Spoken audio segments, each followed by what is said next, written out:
For over 16 years, EJDconstruction.com has provided South Florida residents quality craftsmanship, accurate project management, and exceptional service. That's why EJDconstruction.com is an A-rated member of Angie's List and the Better Business Bureau. When you're looking for the right custom home builder for additions or home remodeling, please call my friend Eric at 305-433-4843. That's 305-433-4843 for EJDconstruction.com. When you need your warehouse looking good while staying efficient, there's only one place to find the finest racks in the business. Pallet Rack City in Hialeah. 305-424-8547. That's 305-424-8547. Pallet Rack City is the company you need when you want your warehouse sporting the finest racks in the business. After all, who doesn't love a great rack? Pallet Rack City. 305-424-8547. That's 305-424-8547. For over 25 years, South Floridians have counted on Tommy B. Butts Jr. Enterprises for their roofing needs. In South Florida, we battle the sweltering heat, rain, winds, and all kinds of tropical storms. That's why when it comes to protecting your family, home, or business, call Tommy B. Butts Jr. Enterprises.com. 954-735-9826 or 954-394-1411 and ask to speak to Tommy, the owner.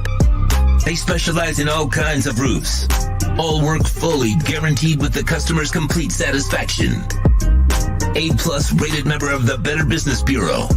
Licensed and insured. There's no buts about it. When your roof needs repair or replacement, go to TommyBButtsJrEnterprises.com. A certified widening contractor.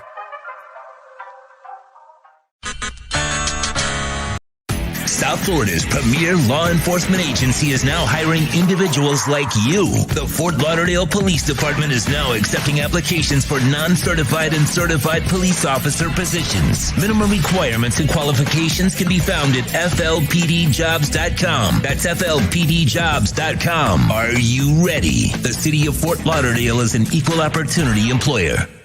Hey, it's Big O. Protect your home the way we do with Sloman's Home Security, folks. And if you want some great news, how about this? A free doorbell camera. That's right.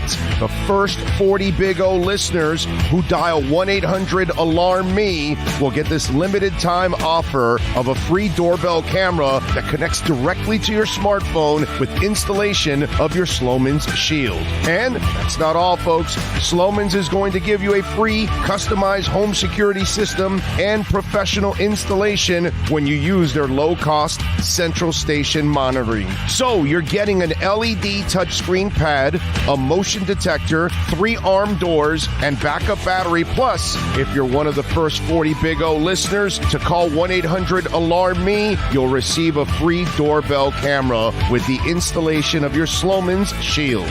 Keep your family safe like we do here in the Alzigari family. Call 1-800-ALARM-ME. That's 1-800-ALARM-ME.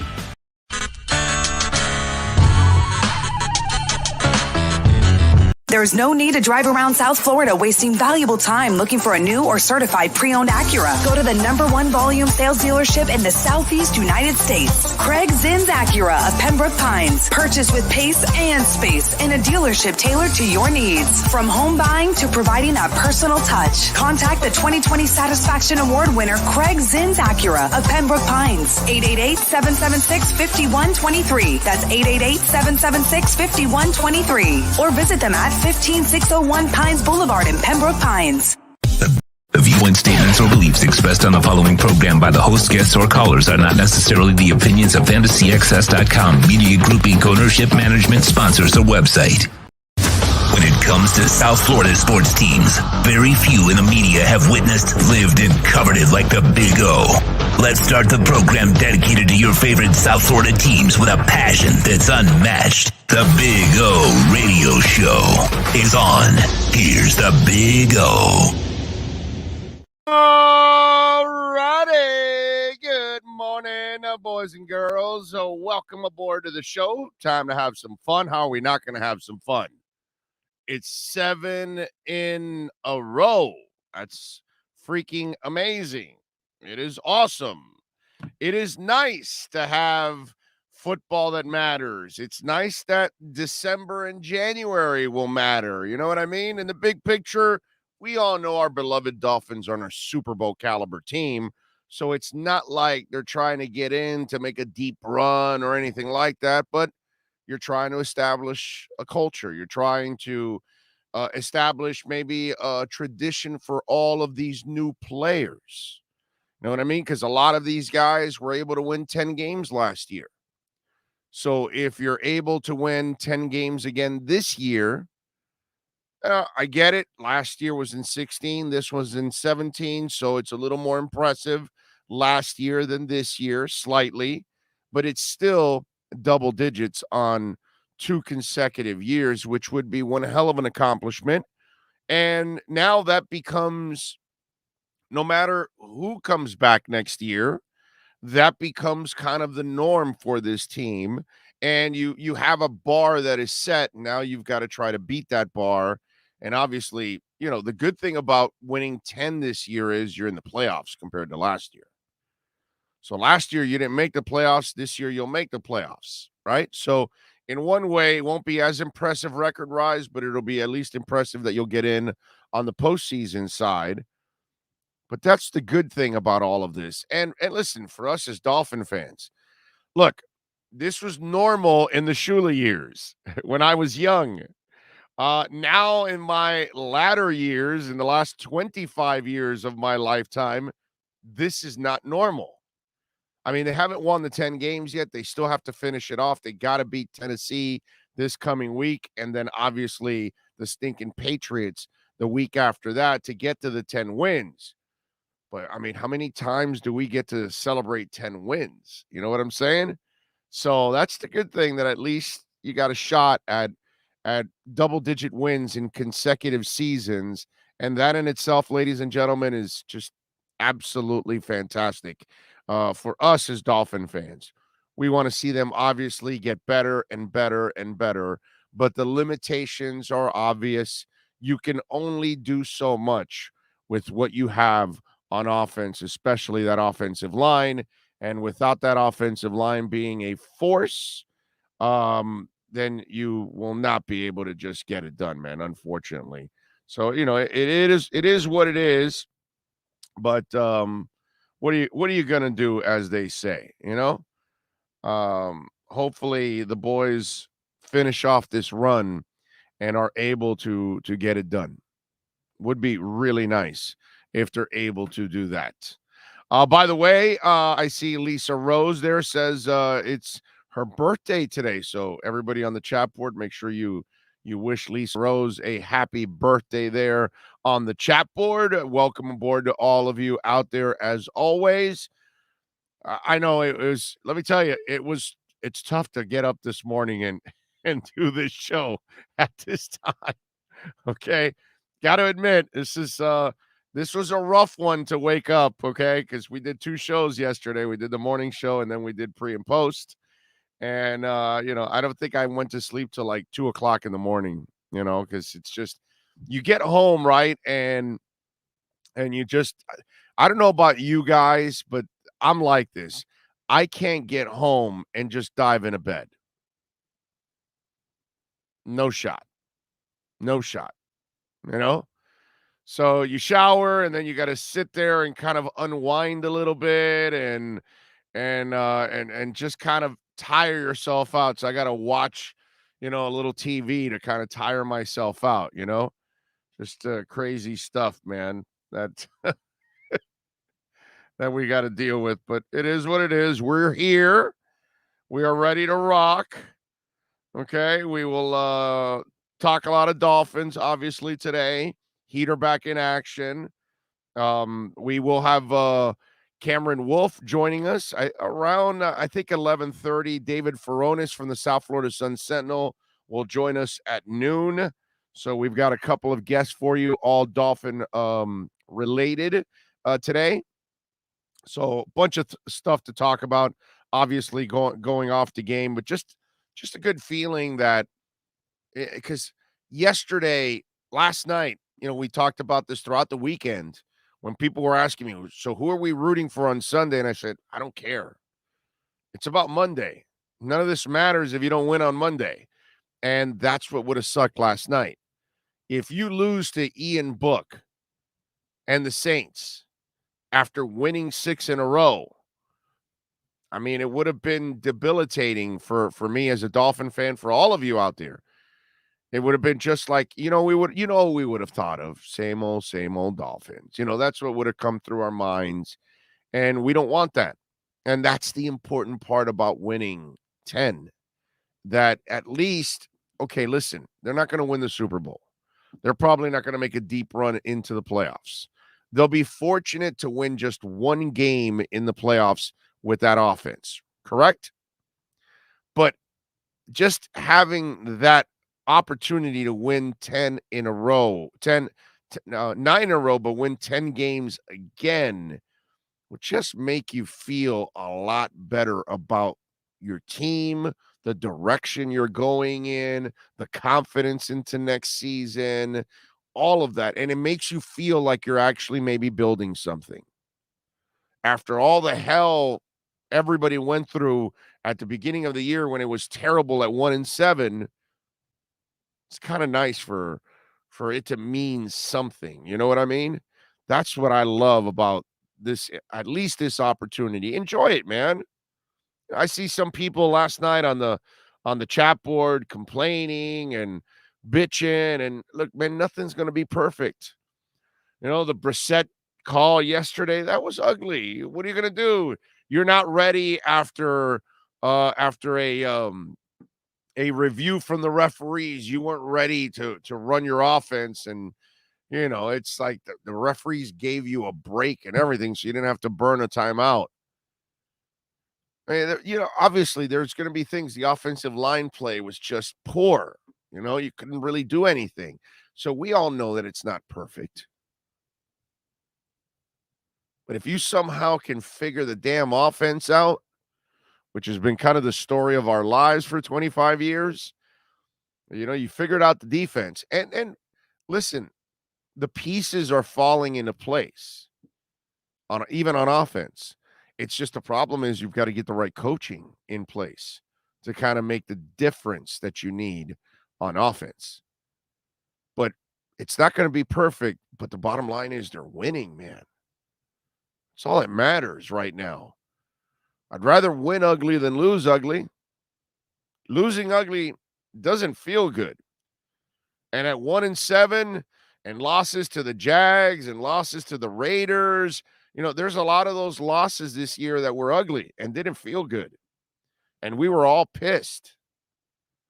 So don't use, don't put away the anger. You know what I'm saying? For the little things that have gone on in the game, just be happy that they're tough enough mentally to overcome all of this and figure it out, man. That part is, to me, is the important part and how you measure this team.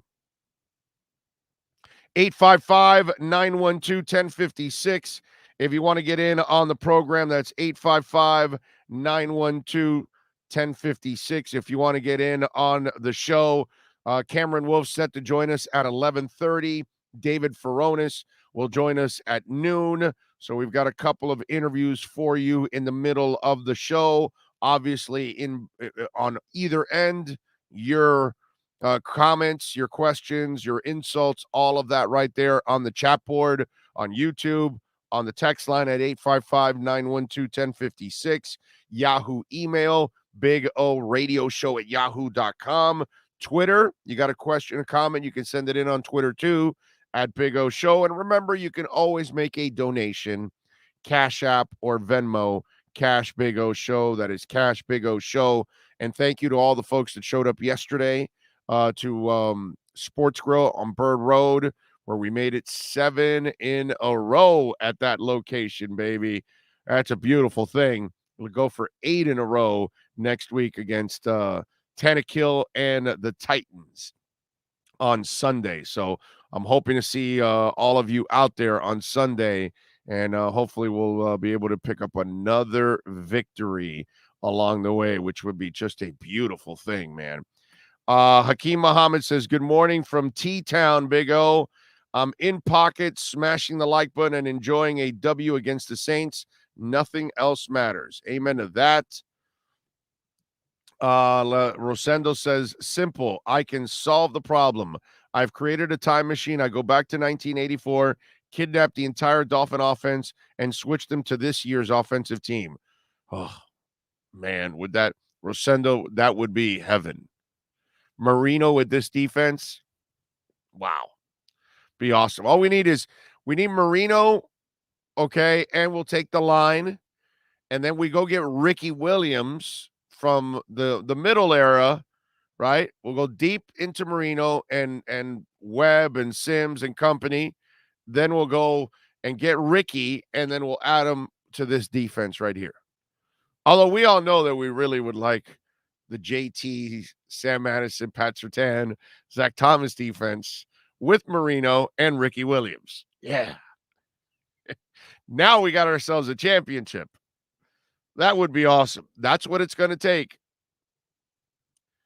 Gonna have to get that, man. It's a nice dream, right? Russ says Flores sometimes has these empty-minded moments that sometimes I do get mad at him. I'm so glad the refs gave him a break on that timeout decision, no matter what the call on the field. Be ready. No, it's just, whatever. It is what it is. What are you going to do? Leon Fresco is in the house. He says, if Dolphins miraculously make the playoffs and lose to the Bills by 30 points, what say Big O about the season and flow? Well, the flow thing will not change at all. The guy's going to have to make a run to the AFC Championship game for me to change, because then that means their offensive coaches actually figured it out. So for me, guys, my problem with Flo, and I've told you guys over and over and over and over and over and over and over and over again, is I'm afraid he can't build an offensive staff. And if you can't find an offensive staff, you can't be a head coach. That's my problem with Flo. So that's my only. His coaching is also a problem, as you saw last night several times. But you know what? Okay, you can grow into that and maybe learn and get better at challenges and maybe get better at learning how to deal with people, and maybe some of your in-game decisions get a little better with time and experience. But time and experience doesn't get you offensive coaches. That's my problem. So that's for me with Flo. And if to answer your question, if they make the playoffs and lose in week 1 of the playoffs, they're supposed to lose. And if they lose by 30, then I'll be depressed that the defense really didn't show up, unless the offense just gave away the ball 3 times or something and they scored 14 points on it. You know what I mean? And half the points were scored by the defense. Well, then I can understand. But I'm not going to freak out if they lose they're supposed to lose in the playoffs. They're not a good team. Ladies and gentlemen, I love my Dolphins, but they're not a good team. They're a good defense. They're not a good team. You can't even count on the kicker anymore. Right? I mean, you're not going to kid yourself all of a sudden and lie to yourself and say, oh, they've won 7 in a row. The Dolphins are a good team. No, they're not. They're an average team at best. At best, they're average. Nothing about them is above average as a team. So, it's just one of those deals. You don't have an above average coaching staff. You don't have an above average offense. You don't have an above average special teams. The only thing you have above average is the defense. That's it. So losing in the playoffs, they're supposed to lose in the playoffs. Look at the offense, guys. Come on, man. I mean,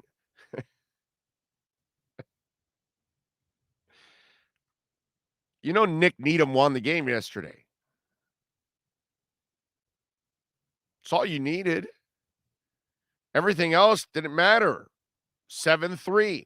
Game over. What was the score? 20-3, right? Just tells you what you need to know right there. That's how the game ended the second Nick Needham intercepted that ball and scored a touchdown. We didn't know that at that moment, that's it. New Orleans wasn't going to score any more than 3 points. Game over. You know what I mean? It's how many games can you say this year it's the offense that bailed them out? You can't. That's what good teams do.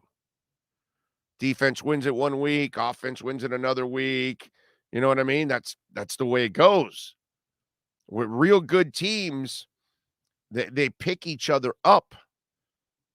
If it's not the defense, nobody picks them up. It's done. So let's not sit here and you're asking me, oh, well, what are you going to say if they lose in the playoffs? Well, were you expecting them to win? Come on, man. That's where you become a blind ass fan. Right? Not only it's not enough to have the miracle of 9 in a row and you eke into the playoffs, you actually think they can win in the playoffs? You know how many things have to happen for them to win in the playoffs? Come on, man. They don't have an offense to win in the playoffs.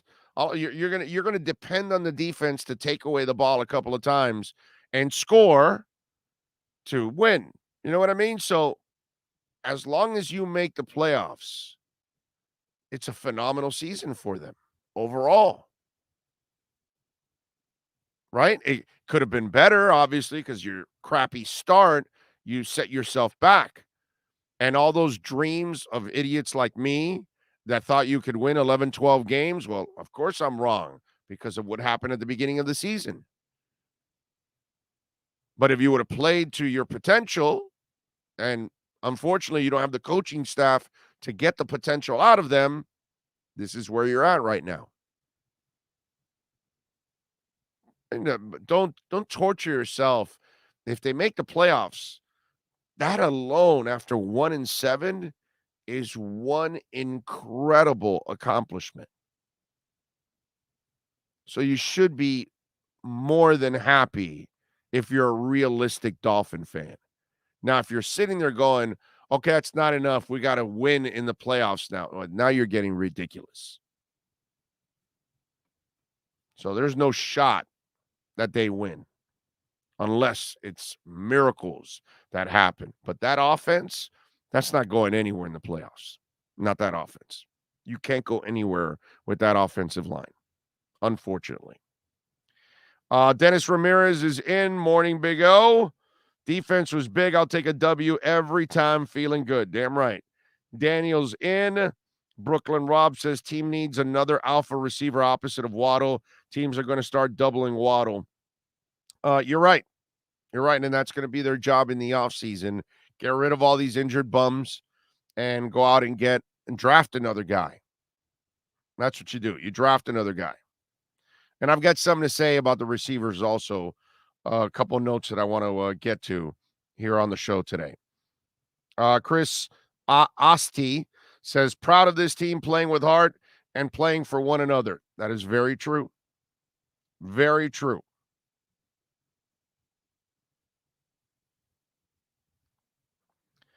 Let me see. Sneak Attack 305 says, our defense has been amazing this year. I'm excited about the development of our young players. Yeah, I guess all the slamming of Chris Greer is kind of shut down completely. Brian Martinez says, I don't care about Tua's completion percentage. Score some points. They don't. Limited offense with limited QB. Maybe they get a second-round pick when trade Tua in March. Hey, Brian, when you learn about football, maybe you should tune into this show. You know? And you know, also, Brian, when you don't know much, you probably shouldn't open your mouth, bro.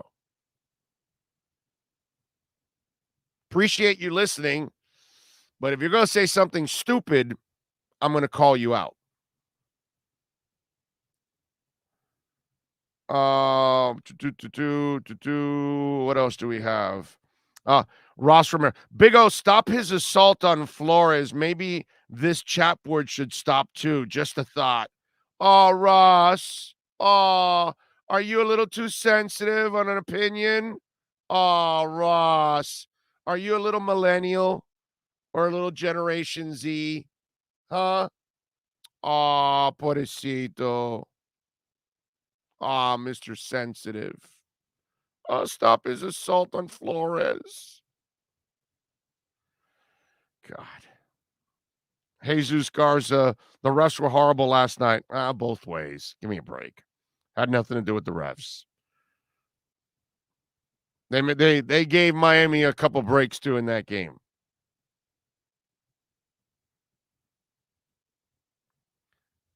What else do we have? Flood says Finns will win the Super Bowl, and you will hear the national excuses train on why. LOL, Tua threw 3 touchdowns. And he isn't the guy, but congratulations to the Finns. They need a new QB, though. Back to you guys. You're right, Brandon. They win the Super Bowl, you'll have people complaining and saying, yeah, I know Tua's this, Tua's that. You're right. You are correct. Joe Tesori says, Greer stinks at O-line recruitment, Big O. Keep it real. Can't blame it on Flo all you want, but players have to play. Greer reached on AJ and Noah. Dog crap pick. Liam has looked awful. All right, Joe. I always got to use this, right? And I think I've done this a couple times. So, Joe, you think that Greer sucks because all the O-linemen are not playing well, right? But yet all the other picks are developing. So you do the math.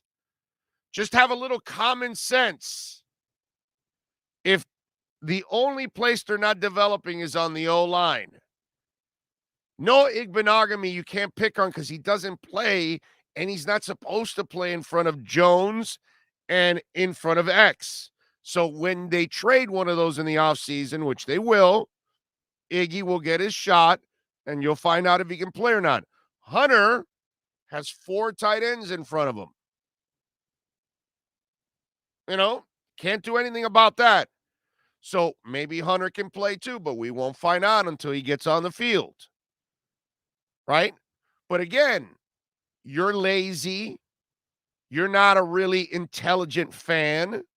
You don't really look at it. And all of you that pick on Iggy, you don't understand it.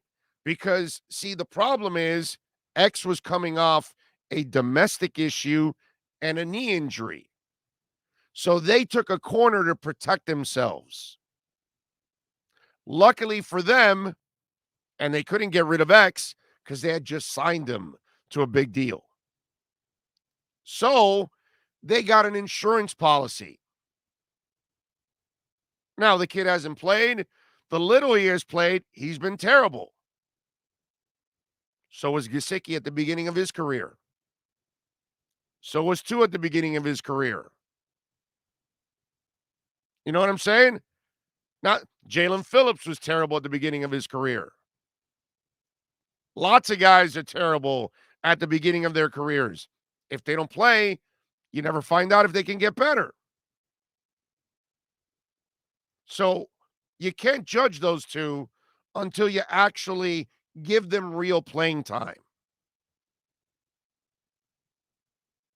And Hunter, well, Gesicki, you're coming into a contract year. So they drafted a kid to prepare ahead of time. But again, you're a lazy fan and you don't understand that. So you just use it and slam it because you're not intelligent. And most of you that say the same thing this guy said, you're not intelligent. You're not really a smart football fan. So since you're not a general manager and you don't have to plan ahead, you don't understand. You're in the moment. You're not dealing with the big contract. You just gave X, and he just committed domestic violence, allegedly. And he's got a knee injury.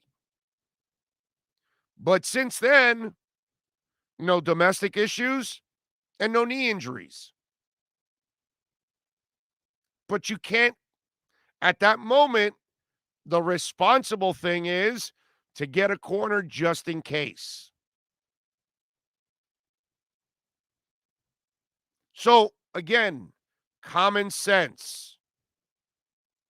Holland is developing. Waddle's developing. Gesicki, Wilkins, you name it. Smythe. Everybody's developing except the O-line.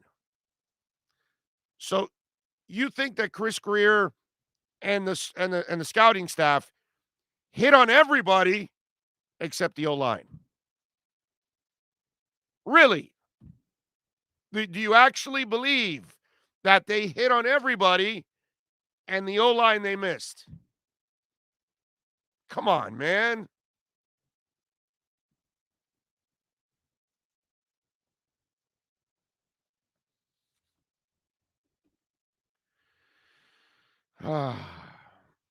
See, Joe, we could have gotten Diggs instead of Noah. Yeah, I just explained you're not getting, or you got to get a corner at that point. So you pick the guy that's the obvious now. Did you have Diggs then? Here, you know what? I'm, you know what? I'm at a point where I'm done with stupidity. I'm done. I'm done. I'm done.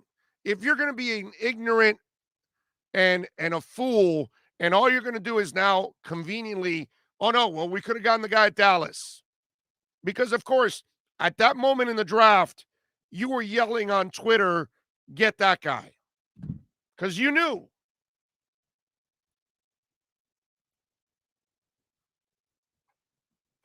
You know what? If you're an idiot, I don't need you on the chat board. Seriously. Just get lost, bro. Seriously. Joe, scram, bro. Leave. Get out of here. Yeah. Wow.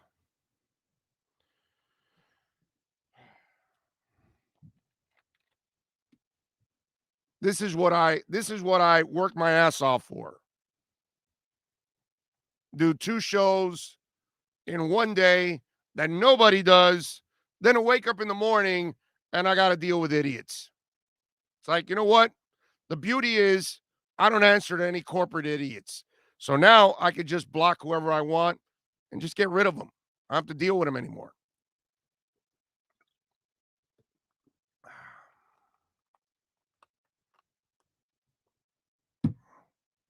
Tuttle says people are blaming the symptom instead of looking at the root of the problem. All I know is that some of you out there just don't understand football. That's all. And first of all, let me say something. To complain about the front office at this point, man, you're an idiot. You're a really you're probably one of the most uneducated football fans that exists at this point. Personnel has been fantastic. It's not supposed to be perfect because there's no such thing as perfect. But overall, they've been excellent. And the personnel is the one that had to then redraft another young Pro Bowl safety because the head coach couldn't get along with the initial one. So they were forced to trade Minka and then end up getting another guy that's just as good as Minka. I mean, seriously. You know, the running game is struggling along. They find Lindsey, they find Duke, helps out a little bit. Little things like that just help you along the way. And I got to tell you something. Watching Najee Harris take a beating for the Steelers with a bad team, I almost understand why they haven't really gone all out with the running back yet. I hope they do it this year. I hope they get an offensive line coach and they're able to get that running back, because if they do that, man, if this offense can solve the offensive line issues in the running game, this would be one hell of an offense. Dolphins would be one hell of a team instead of just a heck of a defense. Would be so nice, man.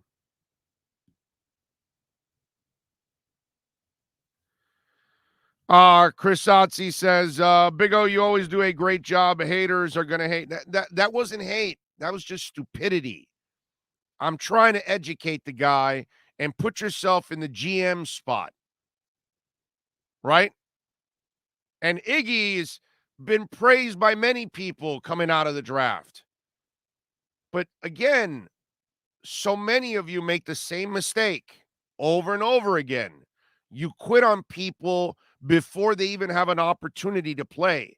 Nick Needham looked like dog crap the first couple of months. Do you guys remember 2019? Where is he now? Christian Wilkins didn't start off strong. Where is he now? Gesicki looked terrible. Where is he now? Tua didn't look good. Looks a hell of a lot better now. Jalen Phillips, head spinning. They got him in coverage. Finally, they put him to rush the passer. Look at him now. Too many of you just quit on players. Jalen Phillips was called a bust by some of you out there. Where are you? Where are you on the chat board? There's 424 people right now. I guarantee you 10 or 20 of you said Jalen Phillips was a bust 2 months ago. You got the balls to admit it? Or you're going to hide like the coward you are? Happens all the time. You go ahead. Hunter can't play. Iggy can't play. Keep on with the ignorance. They haven't had an opportunity, but yet they can't play. I mean, wow. Amazing.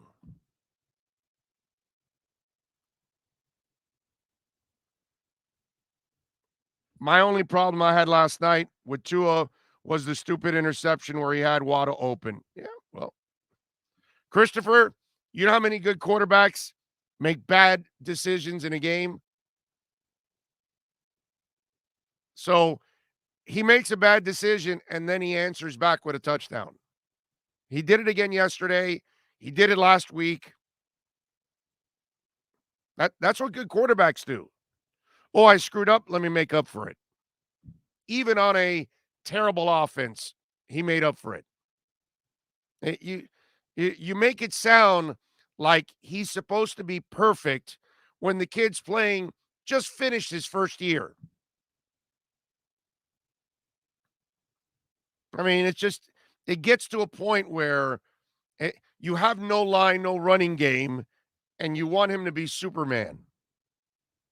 You cannot be perfect when you're under duress on a consistent basis. At no point does he ever sit back, hop, look around, bam. Never.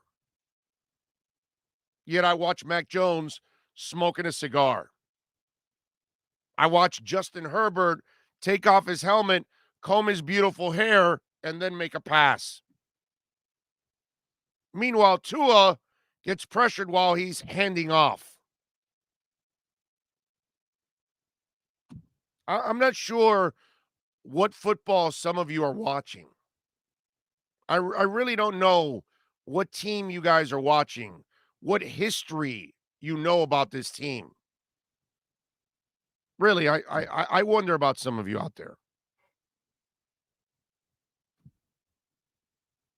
Carlos says, I actually thought Noah looked pretty good for a rookie last year, 2 years ago, except when he played Diggs. And let's be real, it's Diggs. I mean, what are you going to do? But last year he did a little fill-in that he did all right. You're right. But, I mean, it's just we got to give the kid some time to develop, a couple of years, until he's got to start playing. And next year, he will get that opportunity. Next year, they're going to trade one of those corners. I would think it's X. And when they trade him, then they'll elevate him. I will remind you one more time. Chris Greer is the guy that is part of X, part of Byron Jones, part of Minka, part of Nick Needham, part of Javon Holland. You get my drift? So he seems to have some kind of a knack for the secondary. So why don't we just pump the brakes and wait till Noah actually gets to play? It sucks that it was a luxury pick and that the kid doesn't get to play much because he's got two starters in front of him. But that doesn't mean that he can't play and he can't turn in to a hell of a player. But look at the track record of the guy picking all the secondary guys. Oh, and Bobby McCain, who is not here anymore. So he was part of all those guys. Same guy. So relax. Tiempo. Mucho tiempo. All right? This is what gets me about our fan base.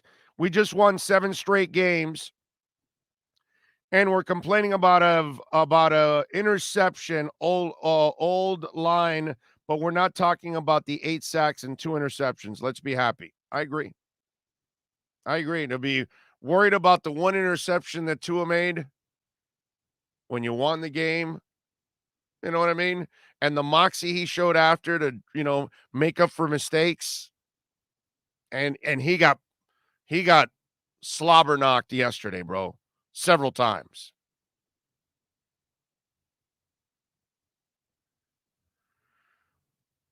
We need more than Brady. We dominate time of possession, 31 points last week. Offense needs work, but contributes more to wins than you give credit for. Offensive time of possession helps the D. It does, but they're not very explosive, my man. And last week was against the Jets. You know what I mean? You played a really, really terrible team at that point. So you need to score points like that against good teams, against good defenses. You know what I mean? Let's not brag about a rout of the Jets. And having said all that, they still made it interesting at one point. Just be happy with the win. Big O, do you think Flores fires Pierre, the offensive line coach, or does he get a pass? Can Flo hire an experienced O-line coach? Emilio, hasn't that question been answered for 3 years now? Of course he'll fire this guy. He fires everybody. Why would you keep this guy around? And as for a veteran line coach, doesn't seem like he can get one. They got him Chan Gailey, and he couldn't keep him around. They got him Fitzpatrick. He didn't keep him around. He wanted Brissett. So I don't know what to tell you. This is what I keep saying. That's my problem. That's my concern. If you can't get the offensive coaches, that's the one knock that I have to have on him. Is this the worst O-line from tackle to tackle in Dolphin history? It just might be. I go back to 71 season and can't think of a worse O-line. David, it's the worst. It's the worst. There's no doubt. I've never seen a worse Dolphin offensive line than this one. This is the worst offensive coaches in Dolphin history. Okay? O-line coach, QB coach, and offensive coordinators. This is the worst group of offensive coaches. These guys are overcoming a lot on the coaching side. That's the beauty of this run. It's freaking awesome the way they're overcoming all this stuff. Incredibly impressive what these players are doing. I think the only guy that's more impressive is probably Tommy B. Butts Jr. And folks, let me tell you, listen, I talk about it all the time. We got great sponsors. If you have any roof leaks right now and you're dealing with some issues, please call Tommy B. Butts Jr. Enterprises. And the website is exactly that, Tommy B. Butts Jr. Enterprises.com. They've been at this for over 25 years. They've got a AAA plus rating from the Better Business Bureau. Listen, the beauty about Tommy is it's a family-oriented business. All work is fully guaranteed with the customer's complete satisfaction. They're licensed and insured. They've got highly crafted, skilled, and professional roof mechanics. Telling you folks, and each of their previous customers has an opportunity to enter into their bi-weekly drawings to receive a free exterior impact metal door. So you got to call for more details, 954-394-1411. Hey, listen, support the sponsors that support us, all right? And Tommy B. Butts Jr. has been a big-time fan of our program for a long time. They do great work, a true South Floridian. So if you're looking to repair your roof, to replace it, maybe you're buying a new home and you got to fix that roof, call Tommy B. Butts Jr. right now. 954-735-9826. That's 954-735-9826.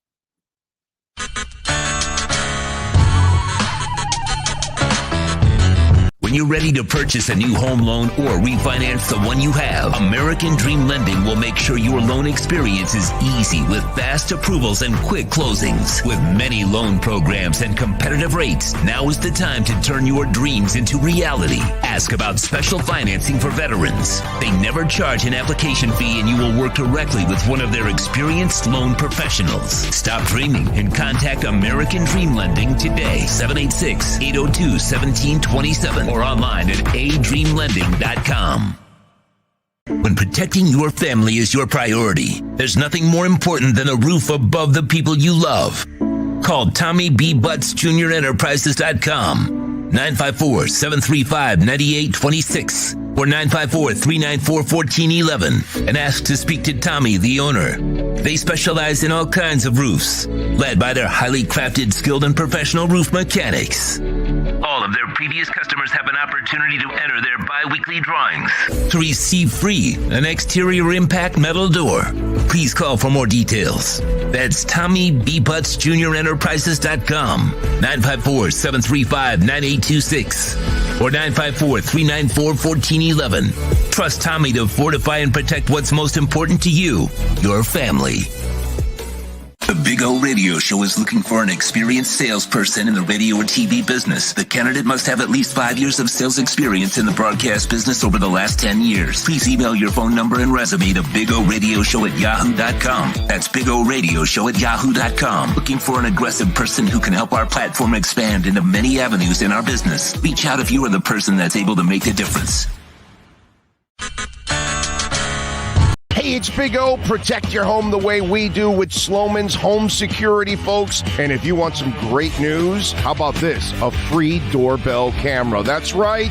The first 40 Big O listeners who dial 1-800-ALARM-ME will get this limited time offer of a free doorbell camera that connects directly to your smartphone with installation of your Sloman's Shield. And that's not all, folks. Sloman's is going to give you a free customized home security system and professional installation when you use their low-cost central station monitoring. So you're getting an LED touchscreen pad, a motion detector, 3 arm doors, and backup battery. Plus, if you're one of the first 40 Big O listeners to call 1-800-ALARM-ME, you'll receive a free doorbell camera with the installation of your Sloman's Shield.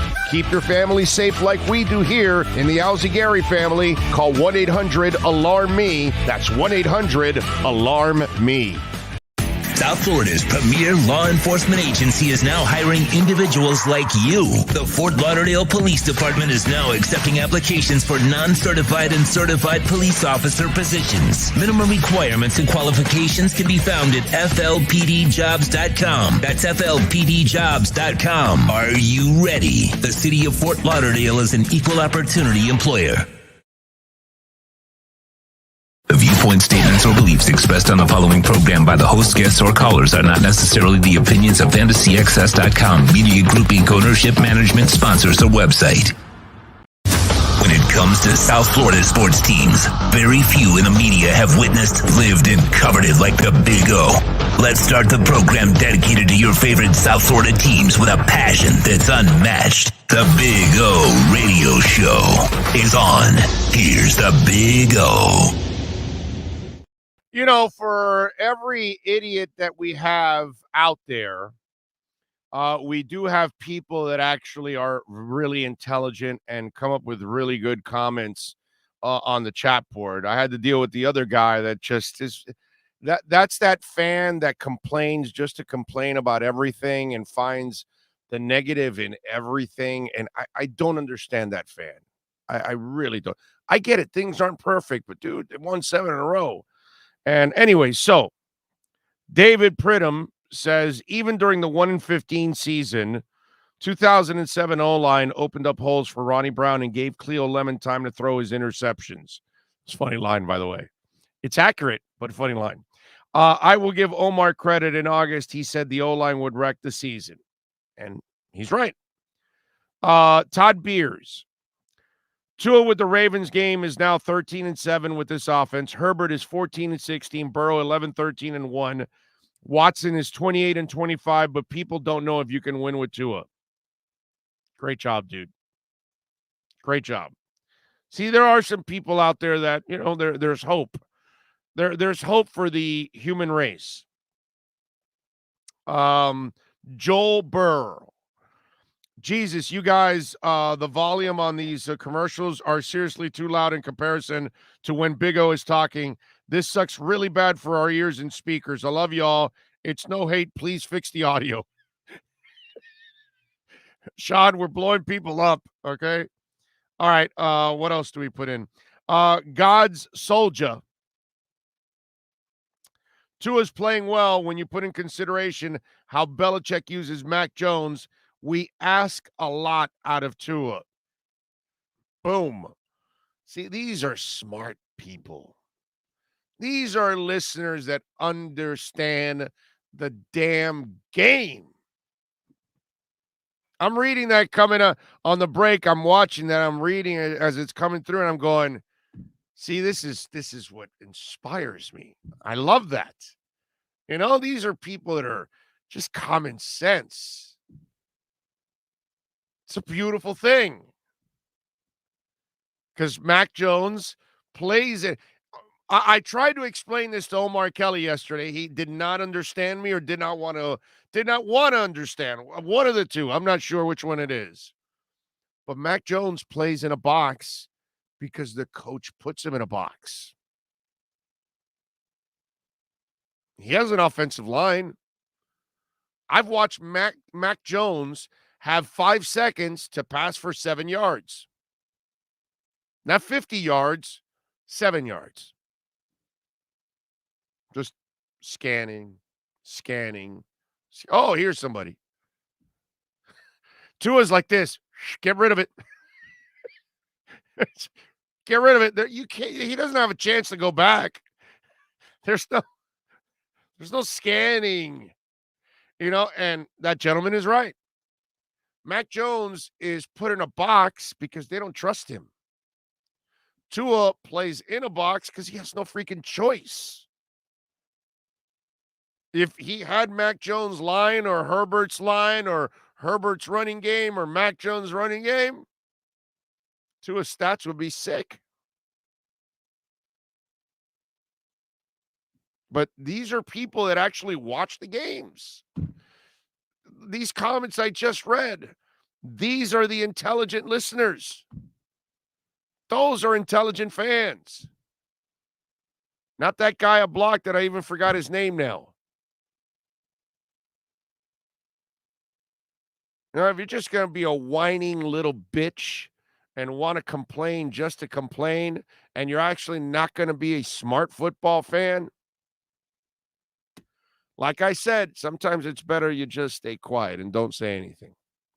Because if you don't know what the hell you're talking about, you know, especially on this show.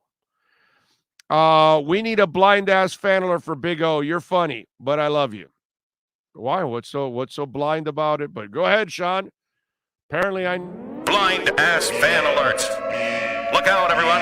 We've got a blind ass fan coming through.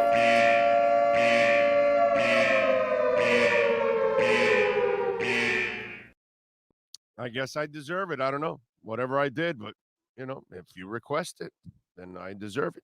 JP says, Big O, I've been saying this since we first hired Flo, and Barry echoed this yesterday as well. Miami needs to just forget about drafting O-line and spend big on that unit. That's the only overnight fix. My brother, if you don't have a good O-line coach, I don't care what you spend. Okay? You got to have a good O-line coach. All great O-lines have terrific O-line coaches. They just don't happen, my friend. Even with talent, you can underachieve on the O-line if you don't have the proper coaching. And I don't see, here's where you and I disagree, my man. I don't believe all 5 of the linemen that they drafted suck. I just don't. I think they're just beaten down. Their confidence is shot. I just think they need a real coach to build them up mentally, physically, get them to the point to teach them how to build advantages for themselves. And once they start having success, like any of us, you go out and you're an artist, and the better you get at drawing, the better your confidence gets at what you're doing. I don't care if you're washing cars and waxing cars. You can go to one place and you'll know that they did a crappy job, and then you go to another place and you inspect it and you go, that dude's a badass. That guy knows how to do it right. And I don't care what it is in life, man. All right? You get better at things, your confidence grows. And you have an opportunity to excel at whatever it is that you do in life. I don't care if you're talking about gardening, okay?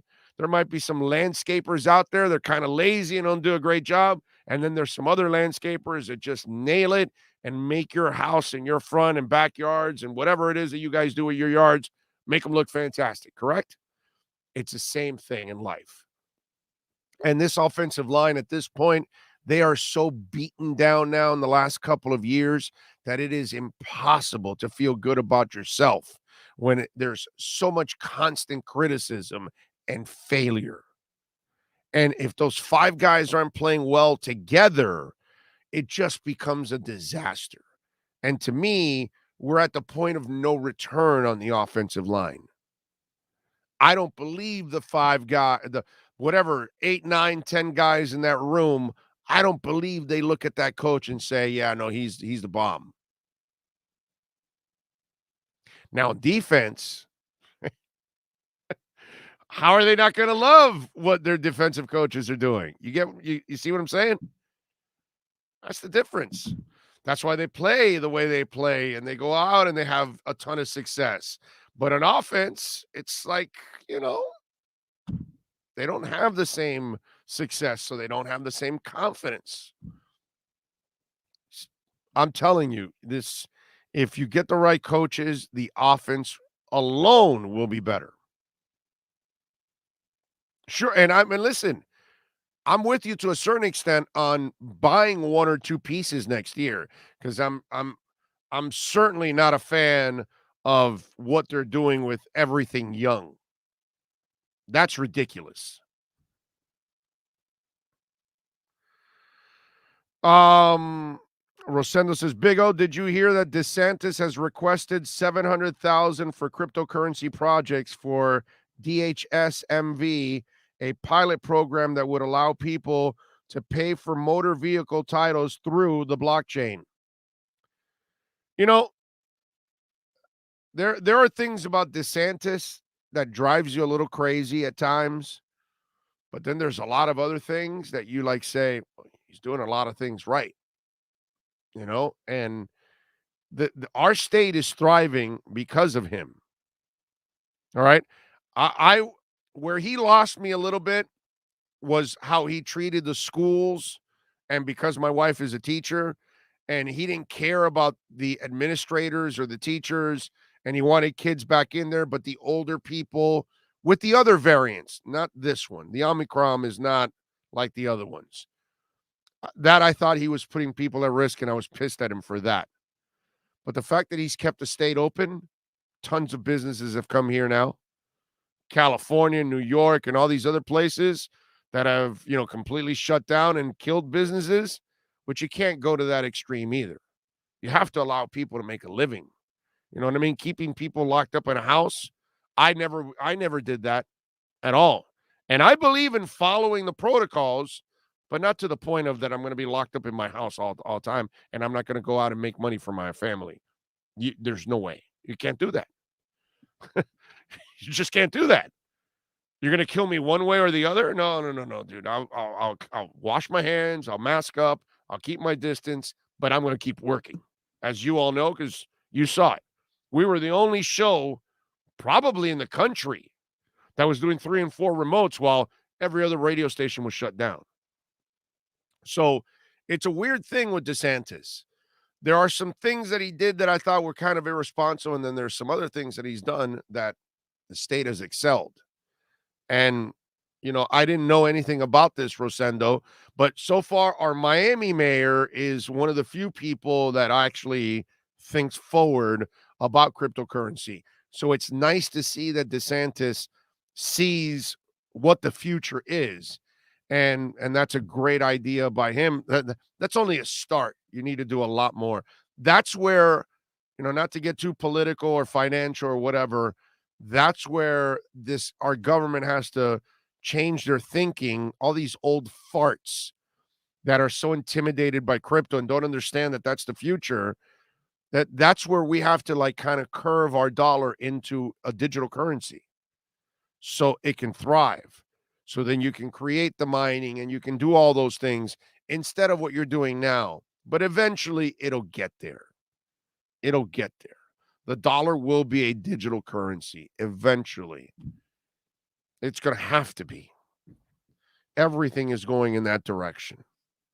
So, those of us that are smart enough to see it, you're going to take advantage now in the infancy stages, and you are going to create financial wealth for your family for a long time to come, if you're smart enough. Because right now is the time to take advantage of all of that. So, and I give DeSantis credit that apparently he sees it and that cryptocurrency is where we're going, whether you like it or not. That's the reality. But I'm going to look into it when I get off the air. I'm going to see what happens. I Got Game says Jesse Davis is mediocre at best. He's a sixth man, dude. He's a sixth man. That's what it is. In hour number 2, I got a couple things that I think some Dolph fans have not thought of, and they're really, really important topics that we got to talk about. And I hope, well, I know that the Dolphins themselves have got to be thinking about this, but I don't know if some of you have been thinking about some of these things. And then we got a couple of other interesting news and notes that I want to get over, want to talk with you guys about. That it's interesting stats to the table that we will share with you. By the way, tonight the Miami Heat are back in action. They are hosting the Wizards at the FTX Arena. 7:30 tip. Panthers, thank the Lord, back in action tomorrow against the Rangers at FLA Live Arena. So good to have the Panthers back, man. That is awesome. Roberto Rivero, thank you, sir, for giving us a little love on the super chat. Appreciate you, sir. And remember, for those of you out there, if you want to make a donation, you can make a donation to Cash App or Venmo. That is Cash Big O Show. Cash Big O Show. Cash App or Venmo. All right, let's take a break. Hour number 2 is next. Oh, great. You got a doorbell camera. Now you got a front row seat to your house getting robbed. No. And there's nothing you can do about it. Get out of my house! Ooh, Mom's jewelry. There goes the TV. I'm sure it'll turn up at the pawn shop. No. Just because you can see them, that doesn't mean you can stop them. With Sloman's, you get 24-hour monitoring, a free home security system, and professional installation. Plus, a free doorbell camera. Free? One that'll actually work for you. It's not total security unless it's the Sloman's Shield. Call 1-800-ALARM-NATE.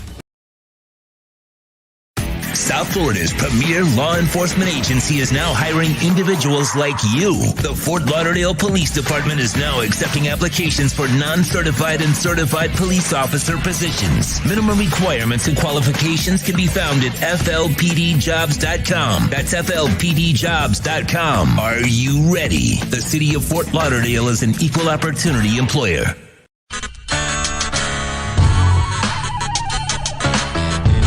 There's no need to drive around South Florida wasting valuable time looking for a new or certified pre-owned Acura. Go to the #1 volume sales dealership in the Southeast United States. Craig Zinn's Acura of Pembroke Pines. Purchase with pace and space in a dealership tailored to your needs. From home buying to providing that personal touch. Contact the 2020 Satisfaction Award winner Craig Zinn's Acura of Pembroke Pines. 888-776-5123. That's 888-776-5123. Or visit them at 15601 Pines Boulevard in Pembroke Pines.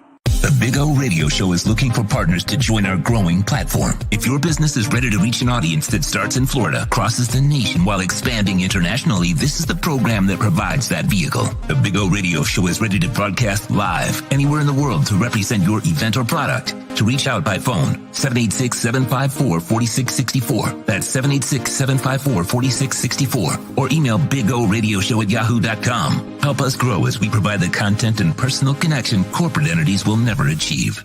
Folks, you can support the hardest working sports talk show in South Florida through Cash App or Venmo. Just search Cash Big O Show. Support us through Cash App or Venmo. Cash Big O Show. We thank you for your incredible support. If you're a Miami sports fan, then there's only one store to go to, and that's Caneswear at Miami Fanwear in Davie. They're your one-stop shop for all your inner Miami CF, Canes, Dolphins, Panthers, and Marlins merchandise. They have hats, t-shirts, game day jerseys, and so much more. Located at 2511 South University Drive in Davie and open 24/7 online at caneswear.com or innermiamiwear.com. Call them at 954-835-5597.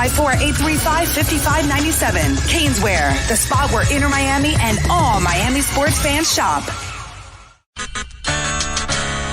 The viewpoint statements or beliefs expressed on the following program by the host, guests, or callers are not necessarily the opinions of FantasyXS.com, Media Group Inc. ownership, management, sponsors, or website. When it comes to South Florida sports teams, very few in the media have witnessed, lived, and covered it like the Big O. Let's start the program dedicated to your favorite South Florida teams with a passion that's unmatched. The Big O Radio Show is on. Here's the Big O.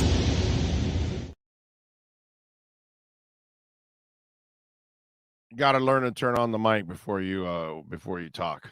All right, we are ready for hour number 2 on the program. I am kind of amazed. I mean, the voice kind of fell apart, but the wife came in clutch now. I've got my honey and lemon.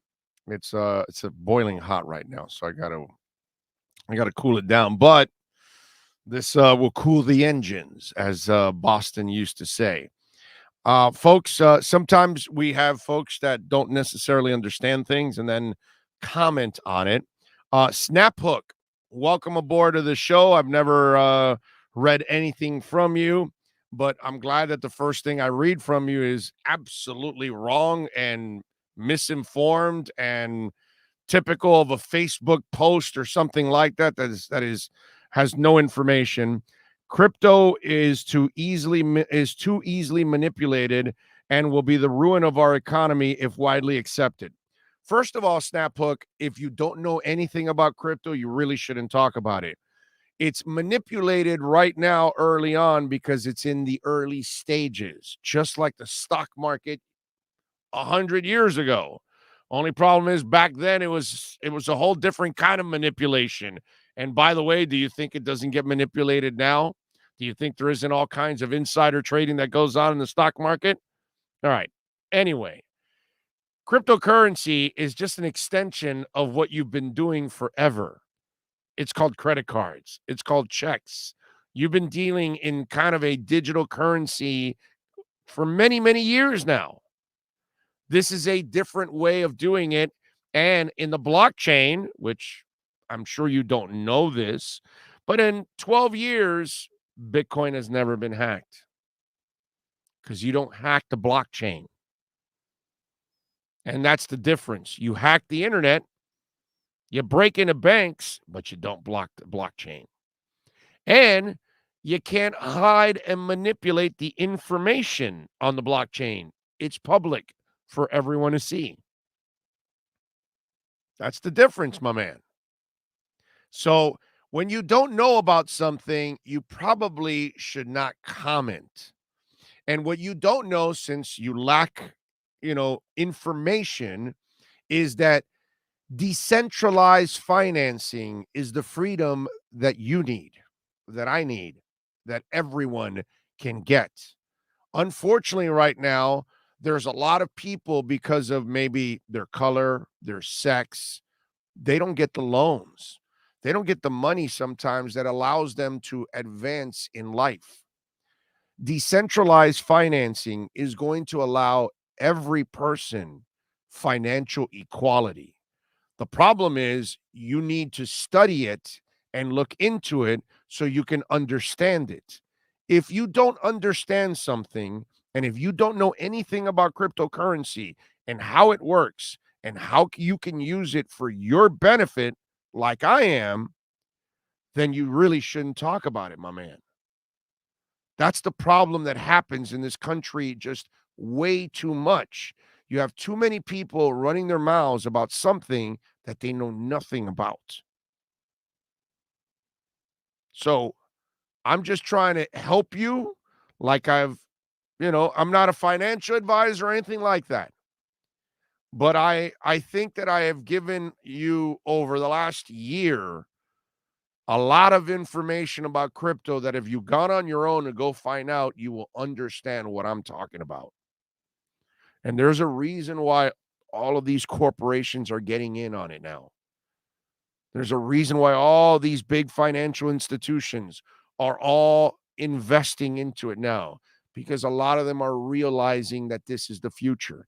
And the people with the money, my man, they're the ones getting into crypto. JP Morgan tells you one thing and does something completely different. China tells you one thing and they're doing something completely different. You know what I mean? And you know why? Because that's what our financial institution has been forever. They tell you one thing and they do something completely different. There's only 21 million Bitcoins, my friend. After that, there's no more. So all it's going to do is increase in value. Meanwhile, all we do is print more and more dollars. So our dollar becomes inflationary and Bitcoin is deflationary. You go and if you invest in Ethereum, it's deflationary.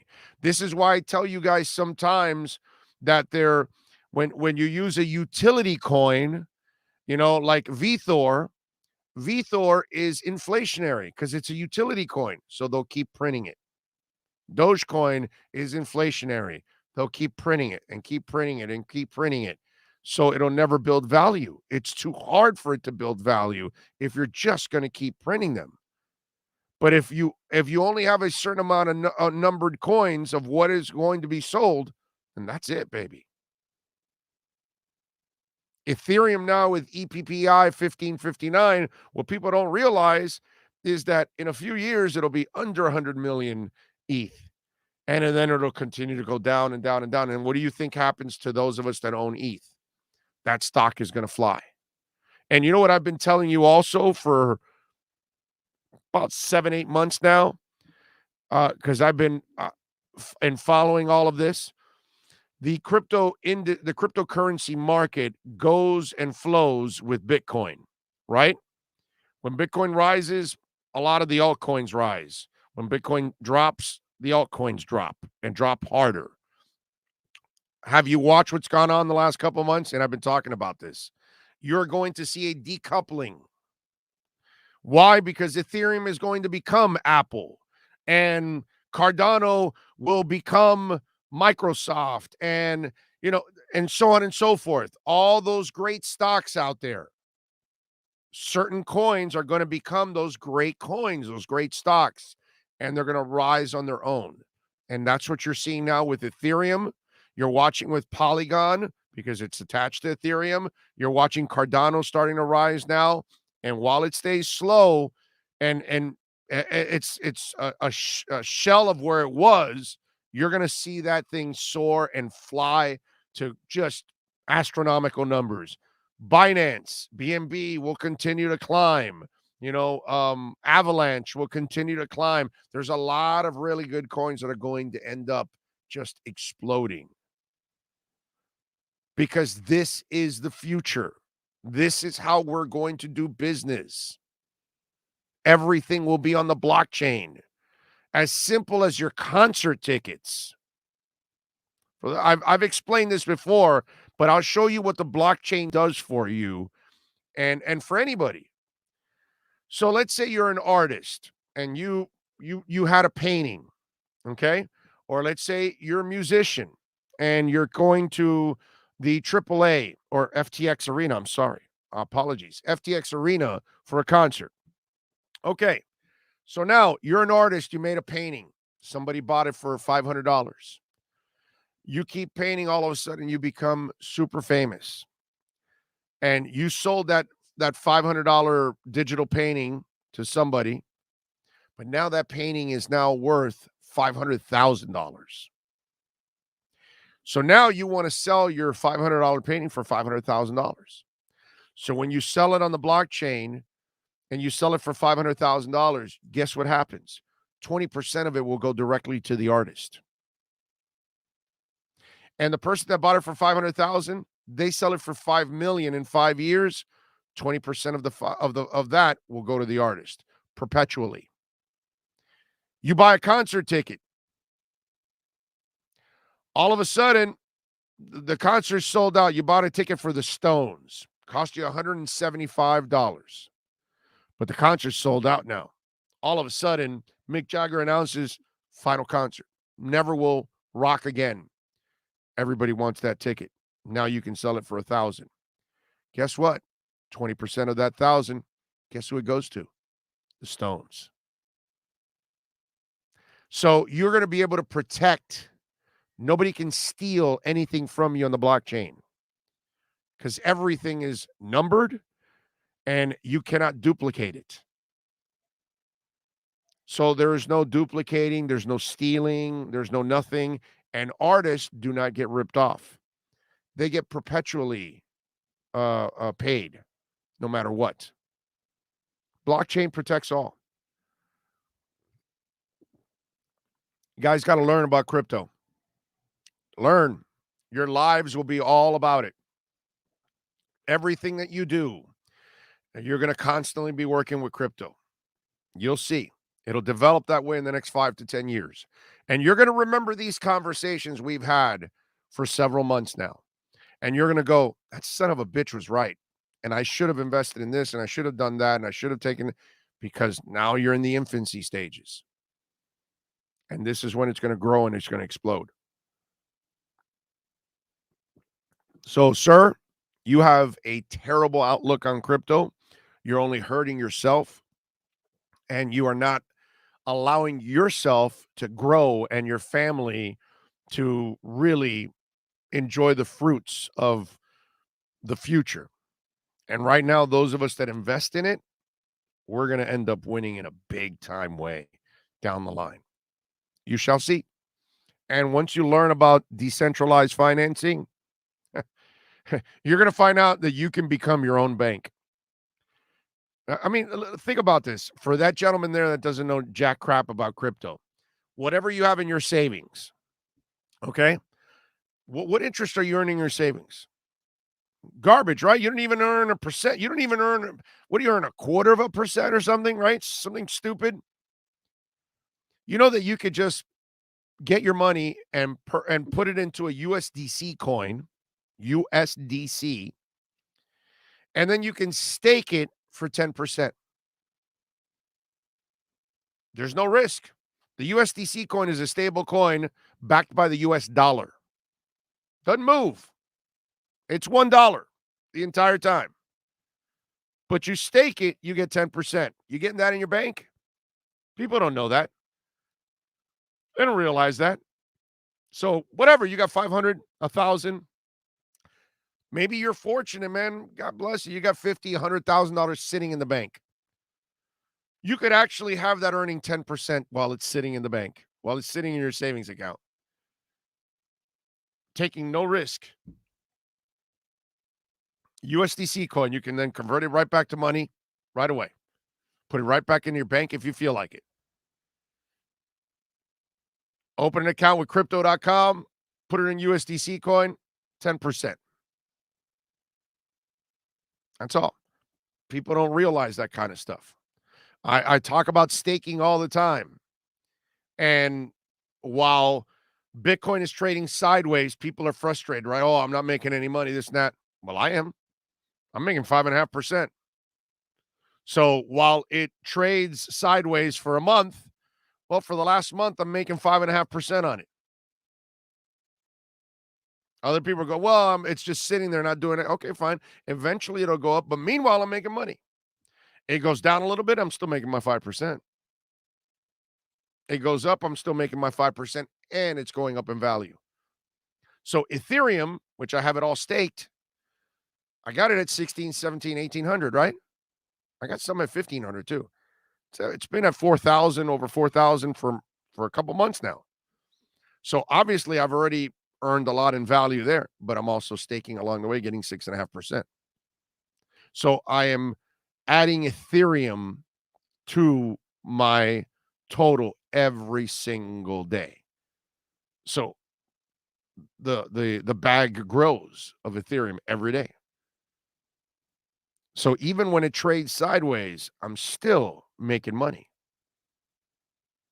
Again, these are the things that people don't understand about crypto and the many different ways.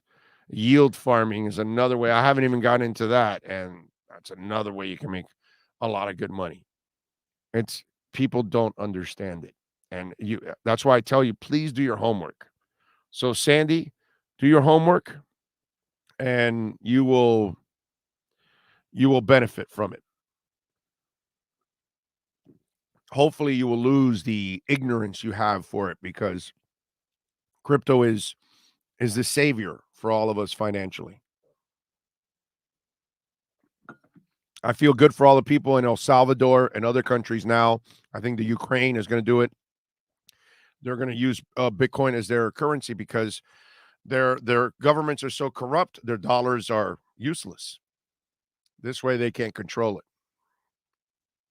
So instead of thinking about it being the destruction of whatever, think of it that it's actually going to make your life a lot better and everybody else's that takes advantage of it. Let's see, what else do we have? In 10 years, it will be mainstream. We're early to the game. Yeah, I agree, JP. 5 to 10 years.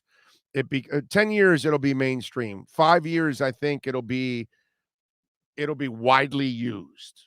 But I'm with you. About 10 years, it'll be mainstream for sure. Yes. There's no doubt about it. What do I think about XRP? You guys have asked me about that many, many times. XRP is a terrific company. Problem is, there are other companies catching up to XRP while they're stuck in this lawsuit with the SEC. And so that's the reason I'd be very weary of anything with XRP, because if XLM,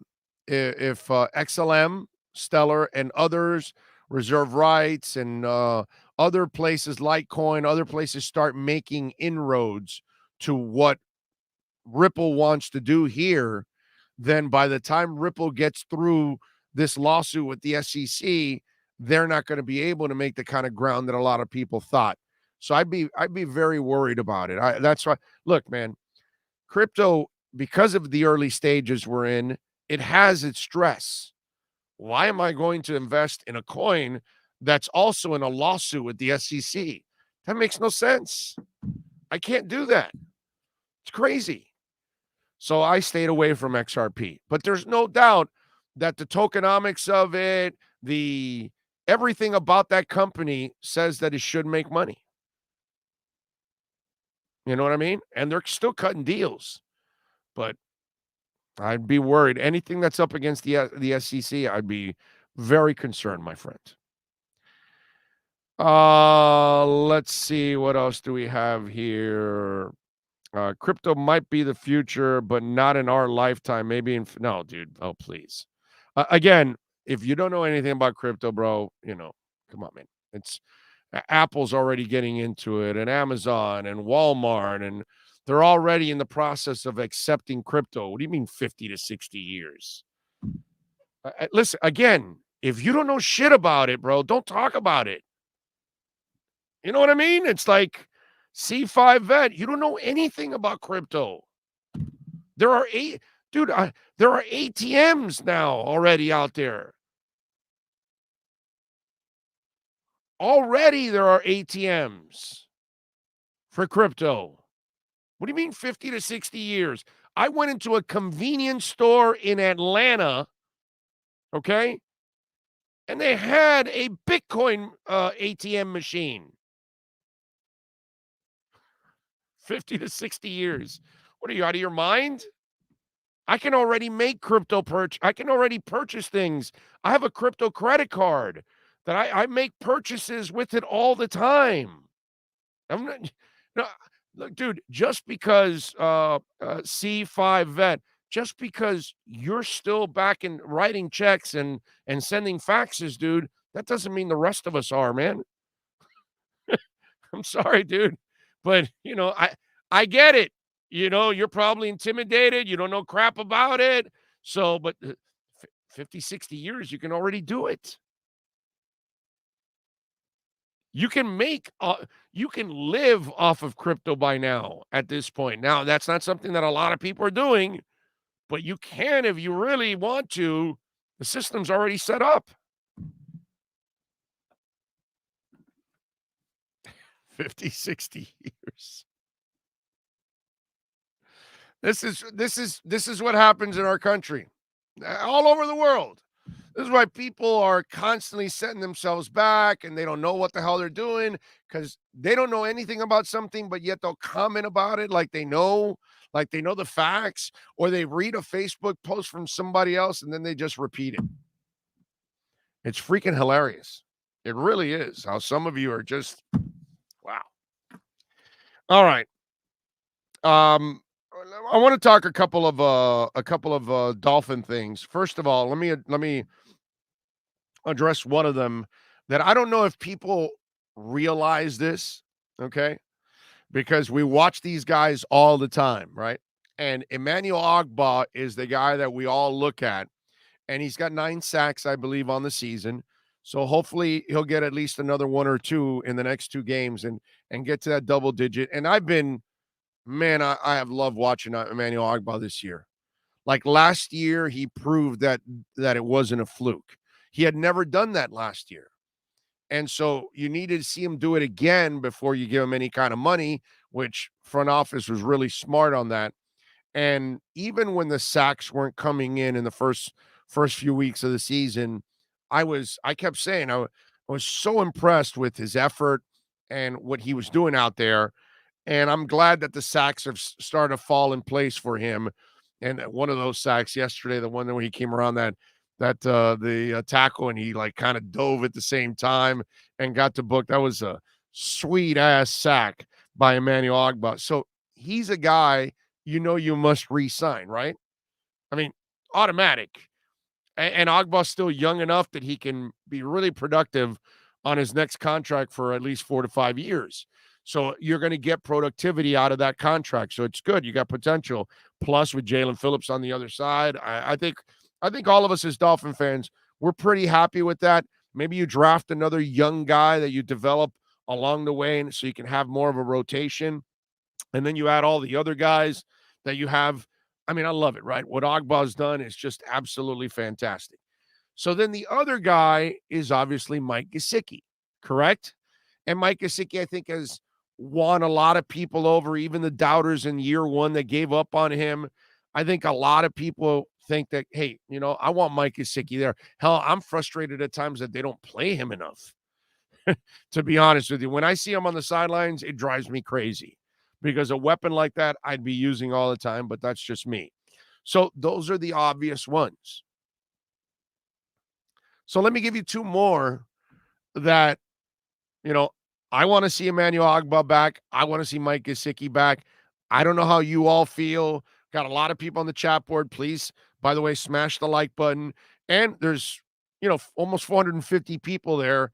You tell me, you want to see Ogbah and Gesicki back? Tell me. Put it on the chat board. Now, did you know that Mac Hollins is up at the end of the year?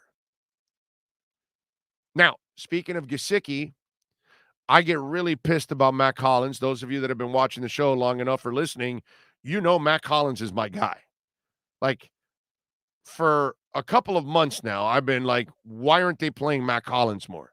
Like, Mac Hollins, in my eyes, is the number 2 receiver on this team. Parker's 3 because he's never available. Yeah, he's good when he's healthy, but Mac Hollins, all that guy does is make plays. That 40-yard pass that he caught, he did it like a 10-year pro. What I loved about it was, you got to go back and look at it. He slowed up a little bit to make sure he bodied the defender and put the ball right over the basket. So he had separation from the defender and the ball. And all that guy does is make plays. And then on the special teams, he locked the team down at the 1 or 2 yard line, whatever the hell it was. Again, I don't get it. I don't get why they don't play this guy that more. I would be playing Mac Hollins all the time.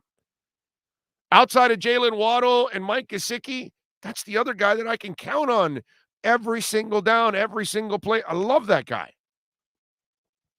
So Mac Hollins is on a 1-year, $1.127 million deal. What a bargain. It's a hell of a bargain. I want Mac Hollins back. Okay? You better sign his ass, because you win with people like that. He's not a superstar, but it's kind of like Seiler. Zach is all over the place, always. And they signed him to a 2-year contract. He's got 2 more years. But Mac, we talk about Ogbah, we talk about Gesicki. I want Mac Hollins back, bro. Okay? Then the other guy is Nick Needham. Nick Needham is on a 1-year, $850,000 deal.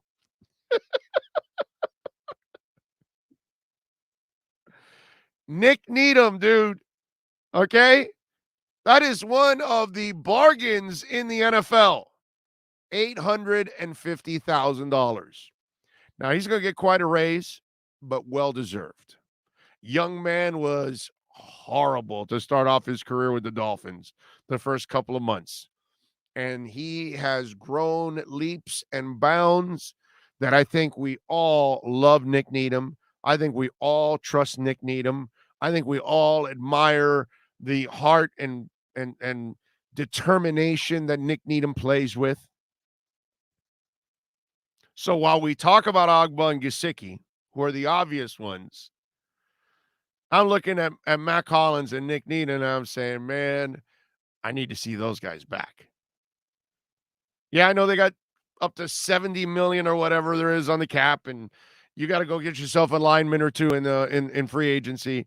But Mac Hollins and Nick Needham are 2 guys, along with Ogbah, along with Gesicki, that must be re-signed this offseason. And yesterday in that game, Mac Hollins and Nick Needham, Ogbah, they all made a whole bunch of big plays in that game. Difference makers in that game. Difference makers that I hope are back in 2022.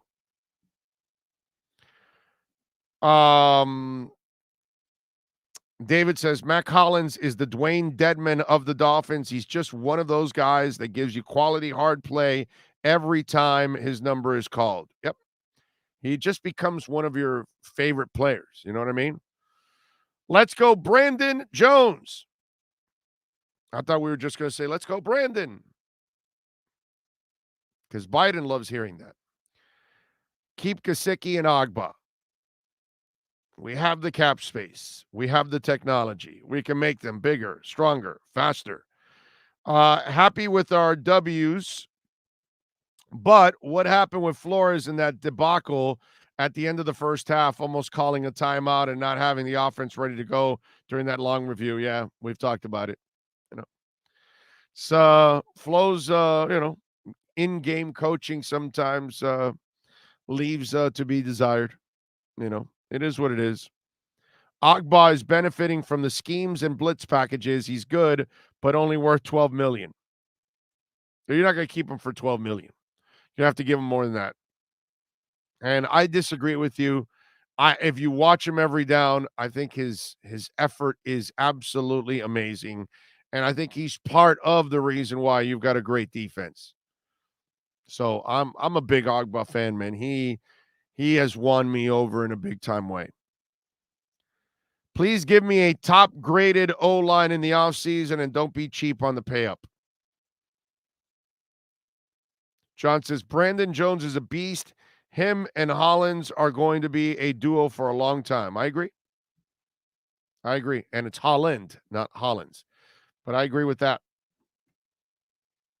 All right, let's take a quick break. Cameron Wolf from the NFL Network should be joining us when we come back on the other side. We'll get into it with him. By the way, the Sloman's Home Shield is a proud sponsor of the program, folks. And right now, we can get you a free doorbell camera, and it is awesome because you keep up with it with your mobile phone. And right now, if you call 1-800-ALARM-ME, that's 1-800-ALARM-ME, the first 40 Big O listeners will get a free doorbell camera. That's right, baby. You're going to love it. You get that free doorbell camera. It connects directly to your smartphone with the installation of your Sloman Shield. And that's not all, folks. Sloman is going to give you the free customized home security system and a professional installation when you use their low-cost central station monitoring. So you're getting an LED touchscreen pad, a motion detector, 3 arm doors, and a backup battery. Plus, if you're one of the first 40 Big O listeners, do it right now. 1-800-ALARM-ME. You're going to love it. It's really easy to use. You can keep up with everything going on in the house. Maybe you want to look inside your house and see the dog terrorizing like my house. Or maybe you just want to look outside, right, and see what's going on. Somebody delivered a package. Maybe you got food coming. You can tell you're driving to the house. They're dropping off the food. You can tell the person, yeah, just leave it there. I'll be there in a minute. Boom, you're done. Call Sloman's Home Shield, folks. 1-800-ALARM-ME. First 40 Big O listeners right now. You'll get that free doorbell camera. Tell them that you heard it on the Big O radio show. 1-800-ALARM-ME. I think I know what this is. Houston, we have a package. Hello? No matter where you are, the Sloman Shield home security system guards your home.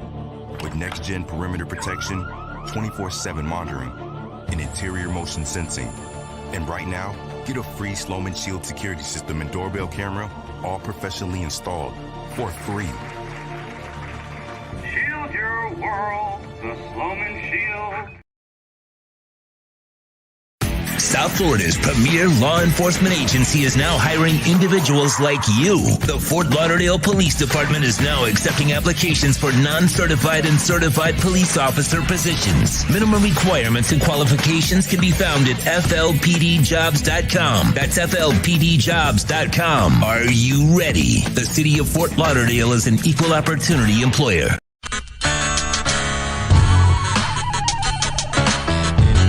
For over 16 years, EJDconstruction.com has provided South Florida residents quality craftsmanship, accurate project management, and exceptional service. That's why EJDconstruction.com is an A-rated member of Angie's List and the Better Business Bureau. When you're looking for the right custom home builder for additions or home remodeling, please call my friend Eric at 305-433-4843. That's 305-433-4843 for EJDconstruction.com.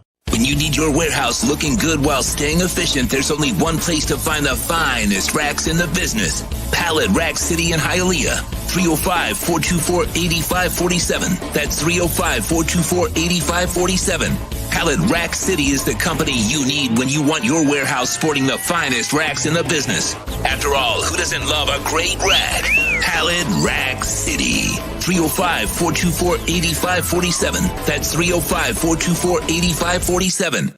For over 25 years, South Floridians have counted on Tommy B. Butts Jr. Enterprises for their roofing needs. In South Florida, we battle the sweltering heat, rain, winds, and all kinds of tropical storms. That's why when it comes to protecting your family, home, or business, call Tommy B. Butts Jr. Enterprises.com. 954-735-9826 or 954-394-1411 and ask to speak to Tommy, the owner. They specialize in all kinds of roofs. All work fully guaranteed with the customer's complete satisfaction. A-plus rated member of the Better Business Bureau.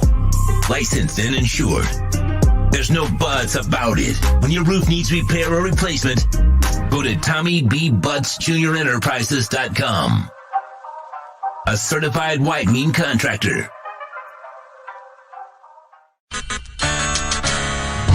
We unleash the Wolf Pack as we get the latest in the NFL and Miami Dolphins with our Fort Lauderdale Police Department Pro Football Report with insider Cameron Wolf. The Fort Lauderdale Police Department is an equal opportunity employer. The department is now hiring uncertified and certified police officers. Go to FLPDjobs.com. Here's NFL insider Cameron Wolf. All right, please, Cam the man. Big O, what's good, man? 7 in a row, baby. 7 in a row. That's what's going on. You know, Cam, CBS just put out a tweet. It says best career QB winning percentage amongst QBs drafted since 2019. Joe Burrow's got a 460 winning percentage, 11-13-1. Justin Herbert's got a 467 percentage at 14-16. Kyler Murray's got a 489 at 21-22-1. Mac Jones has got a 600 winning percentage at 9-6. And Tua Tagovailoa is number one with a 632 winning percentage at 12-7, Cam. Yep. And some folks are saying, can you win with Tua? Yeah, you can win with Tua, even with a crappy O-line and no running game. Yeah, just win, baby. That's what Al Davis used to say, right? Numbers don't lie. I think that you look at what this team's been able to do with Tua in the helm. It's hard to argue with the old adage, if it's not broke, don't fix it. And I see a lot of what they've been able to do, what Tua's been able to do. There's reason for excitement for this Dolphins fan base. 1-7 start. It was rough for a lot of us. I don't like when they lose either. It's not fun talking to those guys in the locker room when things are going. Now there's an energy in that building. There's an energy around that offense, around Tua and Waddle and that connection. And I think a lot of that, you see this young team, this young offense kind of growing in front of our eyes. So I'm excited for them this week against a team that's a playoff team to see how their mettle is. But, you know, I wouldn't count off the Dolphins. I think they still have a good chance to make the playoffs. You know, I'm glad you mentioned the thing about winning, because I try to bring that up as much as possible over the years. Because look, listen, obviously I'm older than you are and been around a little longer, but you've been around long enough to know that there's a small, very small portion of our media that they do want losing, and they do want controversy, and they do want all hell breaking loose and that kind of crap. But most of us We like covering teams that are winning because our jobs are the easiest in the world. You know what I mean? People Right. don't realize that losing sucks, dude, Yeah. because they don't want to talk. I mean, think about it. Think about if somebody stuck a mic in your face at the worst possible moments in your Right. life. Right. You know what I mean? Yeah. And you would be really pissed at that moment to have to answer whatever it is that happened to you in life. Well, losing in public and in front of everybody at times, or when you gave up the game-winning touchdown or the game-winning pick six or whatever it was, man, dude, you don't want to talk to anybody after that. I don't No. think people realize that most of us, we like covering winning, dude. It's a lot of Oh, fun. absolutely. It's a lot more fun. Look, Big O, I'll take you back. And I don't want to bring bad memories, Dolphins fans, but I think it's good perspective for where they are now. 2019, covered this team for ESPN. That was one of the hardest years, particularly that first half of that year when they had traded everybody, Larry Tunsil, Mika Fitzpatrick. I was walking in the locker room and dudes did not know their teammates' names. They're asking me, who is that guy over there? And it was just every single week they're getting beat 56-10. We're asking them what happened. How do you fix this? They don't know. They can't draft the players. So you look at that, and people always ask me, do you root for the Dolphins? No, I don't root for the Dolphins. I'm not a Dolphins fan, but when the Dolphins are winning like they are now, people are a lot more pleasant.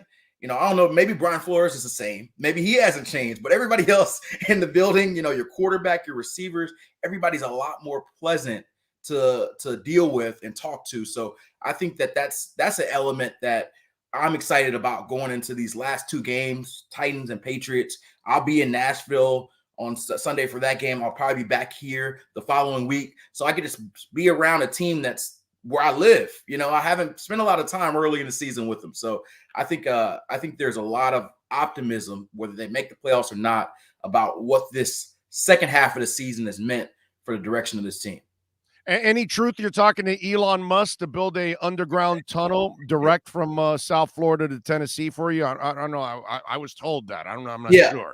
I'm definitely working on it. 30 minutes or less. I need to find a way because that's I probably have made more Miami to Nashville trips than anybody this year. I can't imagine. When you set that bullet train up, please invite yours truly because I'd like to go. I'd like to go to Nashville and enjoy some music and some barbecue. Exactly. All right. Exactly. By the way, so I was talking about this with Dolphin fans because the obvious is, oh, dude, you got to bring Agba back. He got 2 more sacks yesterday. His effort has been just magical all year. He's proven that last year wasn't a fluke. Oh, man, I want Gesicki back. There are some people maybe that don't, but most of us really like what Gesicki did. Those are the obvious guys. But I want to remind Dolphin fans that yesterday, Matt Collins is on a 1-year, $1.127 million deal, which, by the way, steal, bargain.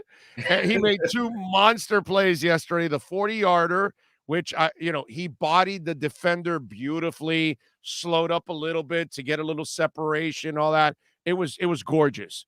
And then Nick Needham scored the game-winning points, by the way, because 7 points is all you needed to win that game yesterday. Right. So he won, and he's on an $850,000 deal. Okay. So Chris Greer for $1.957 million has Needham and Matt Collins. Those are 2 guys you have to bring back, bro. Those are glue type players, man. And that's really good perspective there because we get on Chris Greer a lot about the offensive line, and trust me, he deserves a lot of the blame for some of the draft picks that haven't worked out on the offensive line. But you got to give him credit. By the way, I'm not quick on. I believe if you had a good O-line coach, we'd find out that 2 or 3 of those guys are good. But that's just me. Gotcha. I don't know if I'm fully there with you, Big O. I think some of these guys just can't play. But how do you hit on everything else except the O-line, dude? Sometimes there's teams that just can't get a position. Sometimes I've seen it. Baltimore's drafted great for so many years. They cannot draft receivers. They can't draft receivers to save their life. They've tried so many times. Maybe they got something with Hollywood Brown, but he's been inconsistent. But so sometimes teams just have a position. I think that Robert Hunt's a guy who's probably going to be a player, but the rest of the guys Austin Jackson had a really rough game last night. Liam Hey, Eichenberg. but we got the bong mask. The Huh? bong mask was a good pick. You just Yeah, had but to then you trade him. trade him away. Yeah, but you had to trade him, bro. You had Yeah. all those picks. You have to trade them. You Right. have to.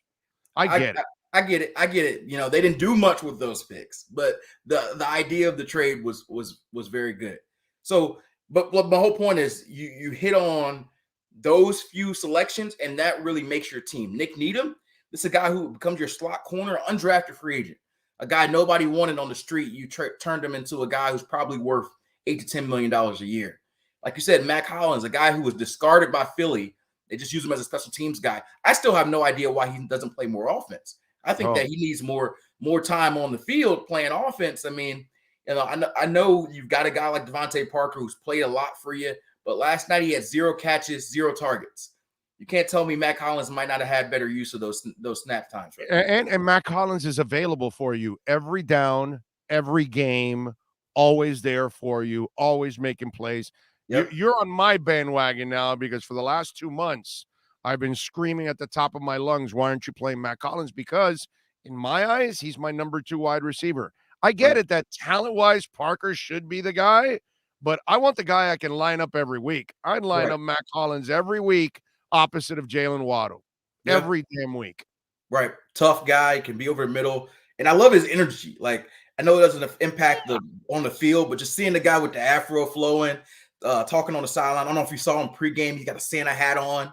He's and for my media purpose, like I know fans, you really don't care about us, what matters to us, but I think he's probably my favorite. If I still was voting for the good guy award, he would be the guy because he's always, you know, when they were losing, when they're winning, always he has some different perspectives, some fun in it, some energy. He doesn't just take the cliche answers, the easy way out. So I'm a Mac Hollins guy. I think that that was a great find off the waiver wire by Chris Greer, and it's a big part of, you know, why this team has a chance going down these last 2 games. Yeah, no, Zach Seiler's another one of those kind of guys that they got off of somebody else. Yep, exactly. They've been able to do that. Eric Rowe's been another guy that they've been able to, you know, get something out of him before the knee injury. And I know he's back on the team, but he's doing nothing this year. But Vince Beagle was that guy too when they made the trade for the Latin Spicoli. What's his name?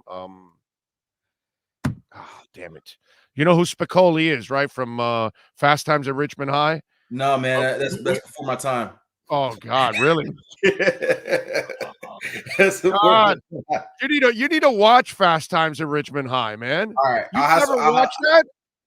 No, I've never seen it before in my life. Oh my God, you need to watch that. That's a movie that it ages beautifully.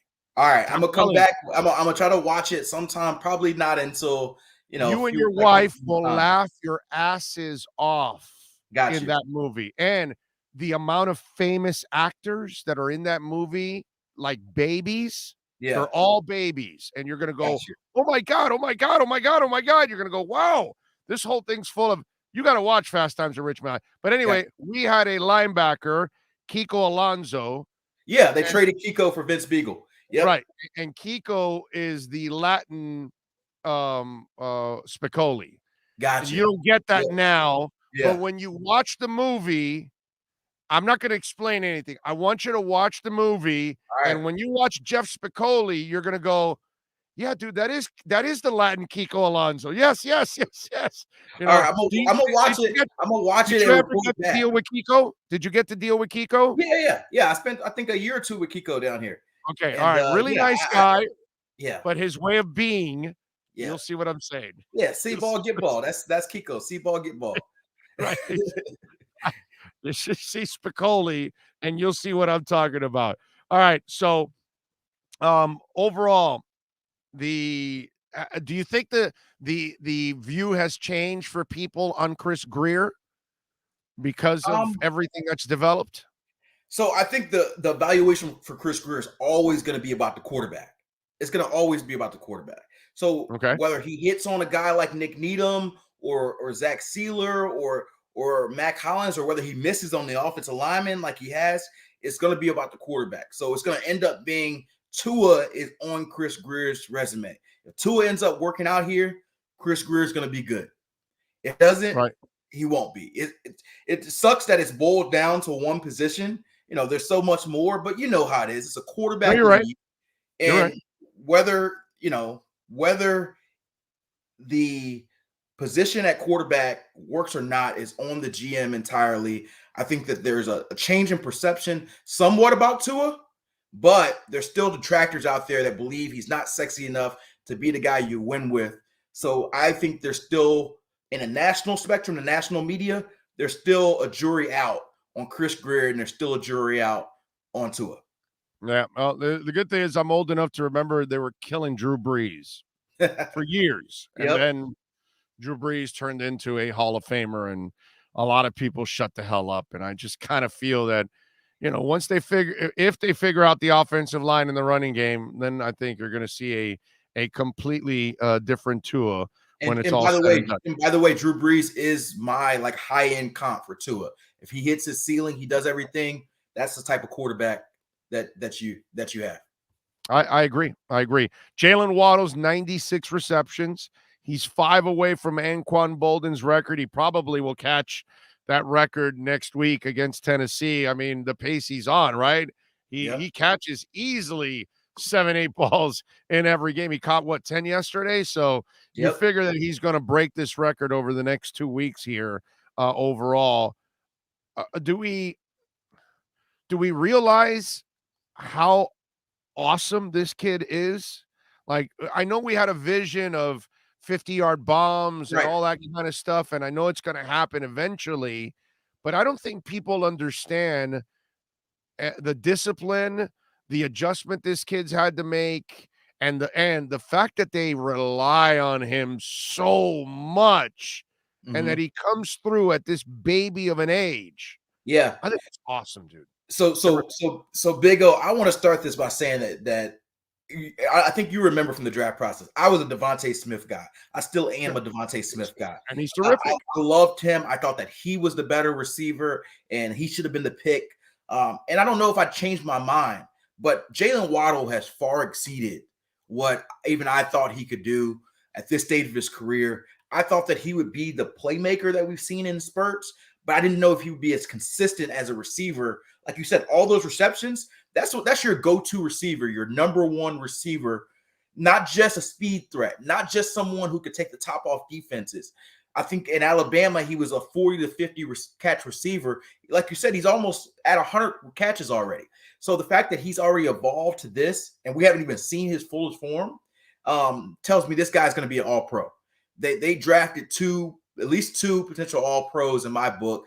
Maybe Jalen Phillips joined them, but with Javon Holland and Jalen Waddle, they've got two guys who I think are going to be top 5, top 10 in their position for many, many years to come. And I know we rail on the offensive coordinator a lot. We've done that a lot through the years. But I think I want to give George Godsey some credit because they have, with the limitations with their offensive line, they have done a lot to find ways to get Waddle the ball. Like that play they had on the goal line where they scored the touchdown last night. That's Lindsay and Tua go in one direction, and then they gave it to How many times have we seen in the past they just give it 3rd and 1 right up the gut? Just say, hey, we try to get 1 yard, and we've seen it not work. So why not put it in your best offensive playmaker's hands? It seems so simple, but yet sometimes it's so hard. So I think you got to give him credit with figuring out, hey, let's just use Waddle. Although we'd love to throw these 50-yard bombs to him, we can't protect to save our lives to do it. So that doesn't mean we can't use Waddle. Let's use them. And they have. And I think that without Will Fuller, with Devontae Parker been hurt a lot, Jalen Waddle's put really 3 receiver jobs on his shoulders, and he's carried them like boulders. So I've been impressed. And I know we've got a lot of Jamar Chase love, a lot of that was my guy. That was my guy, Jamar Chase. That was my guy. To me, and hopefully I don't sound like a homer here, Jalen Waddle's my offensive rookie of the year. To me, he's been the best rookie I've seen this year. And he hasn't got any love in the national media for that job because Jamar Chase had such a great start to the year. Mac Jones was winning with the Patriots. But if Waddle continues the path he has and the Dolphins end up making the playoffs, I think Jalen Waddle's your offensive rookie of the year. But he doesn't get it because it's not sexy. It's kind of like a guy yesterday on Twitter asked me, well, how come they don't, put the Dolphins more on national television? I said, well, the offense is not sexy. Yeah. All the rules are geared for the offense. Mhm. And so they want you to light it up. And I told them when we had Marino, they were on TV all the freaking time. Right. Why? Even back then, because it was Right. Marino throwing to Mark Clayton and Mark Duper and lighting the whole damn place up. Yep. And people want to watch that. So Yep. until the Miami offense gets sexy, we're not going to get that kind of love. And Waddle, I Yep. think, will end up falling short because you've got to watch what they do every week to Mhm. really appreciate what Waddle's doing, because every time it's not just the catches, it's the Yep. third down catches that Key he's making situations. all the damn time. And he's burning some of the best corners in the league that they're moving. I was surprised. I would imagine that Lattimore's not a good slot corner. Mhm. That's why they didn't put him in there. And Yeah, that's he why likes to stay outside. They usually Yeah, like to keep Lattimore outside. yeah, like Madison. Sam Madison was an excellent corner, but he wasn't a slot guy. Right. And so Surtain was the guy that had the hips that could play the outside and play the slot. You know what I mean? Yep. Because some people don't realize that just because you play corner means, oh no, you play all the corners. No, dude. No, Not slot everybody can play corner- the slot. Not slot everybody can corner play. is hard to play, and that's an extremely important position. I used to cover the Broncos for a while, and Chris Harris, who's still playing in the league for the Chargers now, was one of the best guys who could play inside and outside. And that's what made him so versatile, because you can have really good outside corners, but slot corners, like as you see teams become really creative with their offense, they put their best playmakers in the slot. And can you go in there when you're essentially in an island? The guy can go left, the guy can go right, the guy can go up the middle. There's no sideline to be. No, your hips have to be elite. Exactly. And on the outside, your hips don't have to be elite, because a lot of times you're using the boundary as your other defender. So you can kind of cheat when you're on the outside. In the slot, there's no cheating. That's why a lot of people even pick on Iggy, but it's not Iggy's fault, just like the other guys. He's an outside guy, like a lot of guys are outside guys. Right. Very few guys have the skill set to play the slot and go outside at the same time. Indeed. You're right on it, Big O.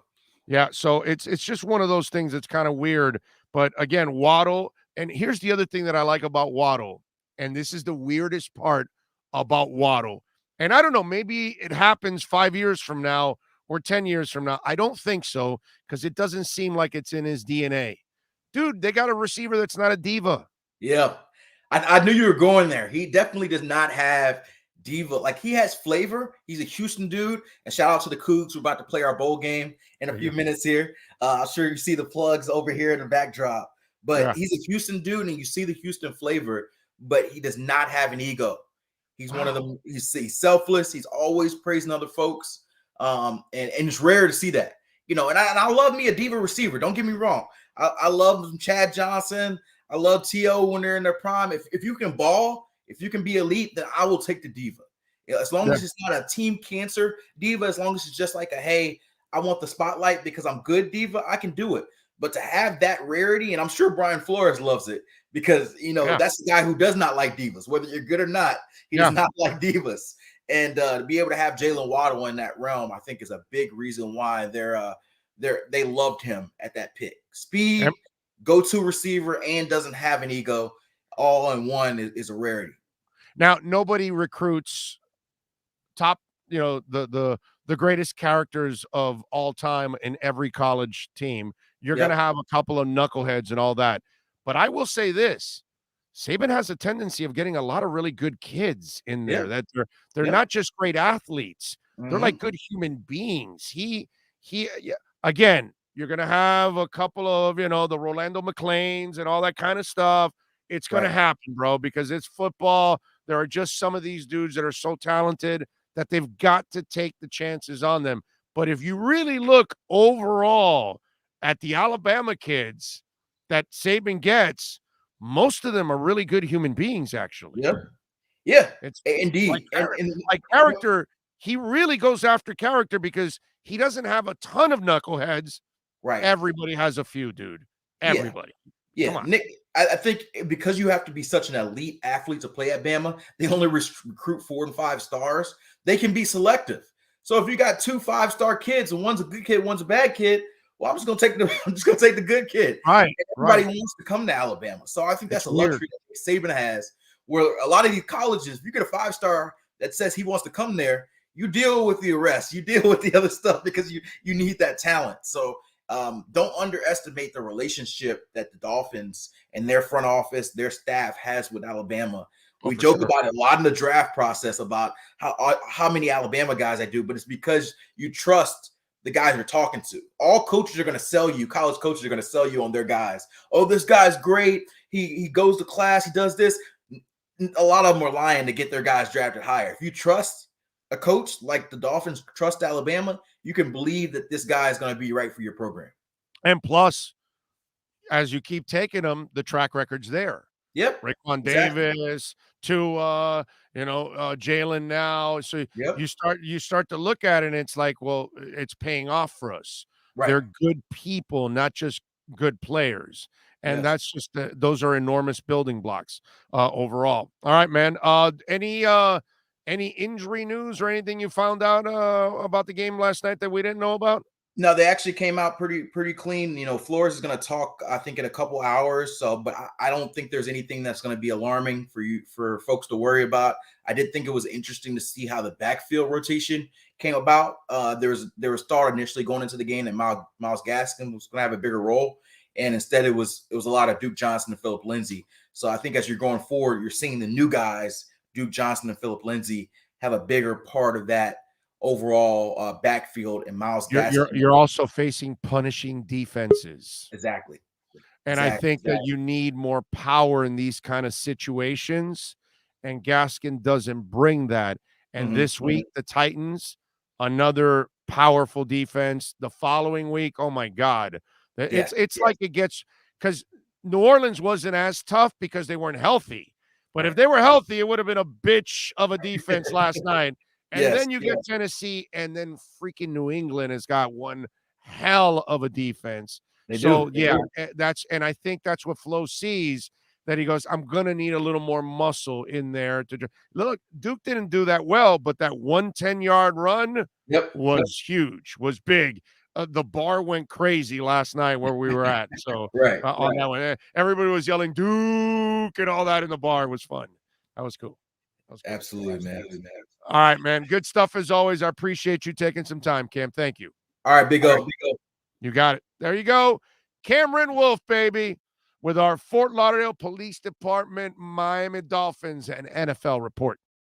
This has been the Fort Lauderdale Police Department Pro Football Report with insider Cameron Wolf. The Fort Lauderdale Police Department is an equal opportunity employer. The department is now hiring uncertified and certified police officers. Go to flpdjobs.com. All right. Give me 30 seconds, and David Furones from the South Florida Sun Sentinel will join us, Dolphins beat writer. We continue to talk a little Dolphins football after a dominating 20-3 win over the Saints right here on the Big O Radio Show. If you're a Miami sports fan, then there's only one store to go to, and that's Caneswear at Miami Fanwear in Davie. They're your one-stop shop for all your inner Miami CF, Canes, Dolphins, Panthers, and Marlins merchandise. They have hats, t-shirts, game day jerseys, and so much more. Located at 2511 South University Drive in Davie, and open 24/7 online at caneswear.com or innermiamiwear.com. Call them at 954-835-5597. Caneswear, the spot where inner Miami and all Miami sports fans shop. All righty. There he is. There he is now. We just saw it was just a D, and now we got David. There we go. How you doing, my man? Good afternoon, I'm doing well, Big O. How are you? I am doing great, bro. 7 in a row. It's fun to cover winning. It's fun to talk about winning. And we had enough losing at the beginning of the year, so now we're getting all the winning now towards the back end. What was most impressive for you on yesterday's win? On yesterday's win, it's got to be the defense first and foremost. They were facing Ian Book making his NFL debut, so you kind of figured the game would go this direction. But just to see it again and again consistently over this winning streak, no slip-ups. It's been phenomenal, the turnaround that the Dolphins defense has seen being top 5 in so many different categories, just about everyone you could think of during this win streak, from where they were at that 1-7 start.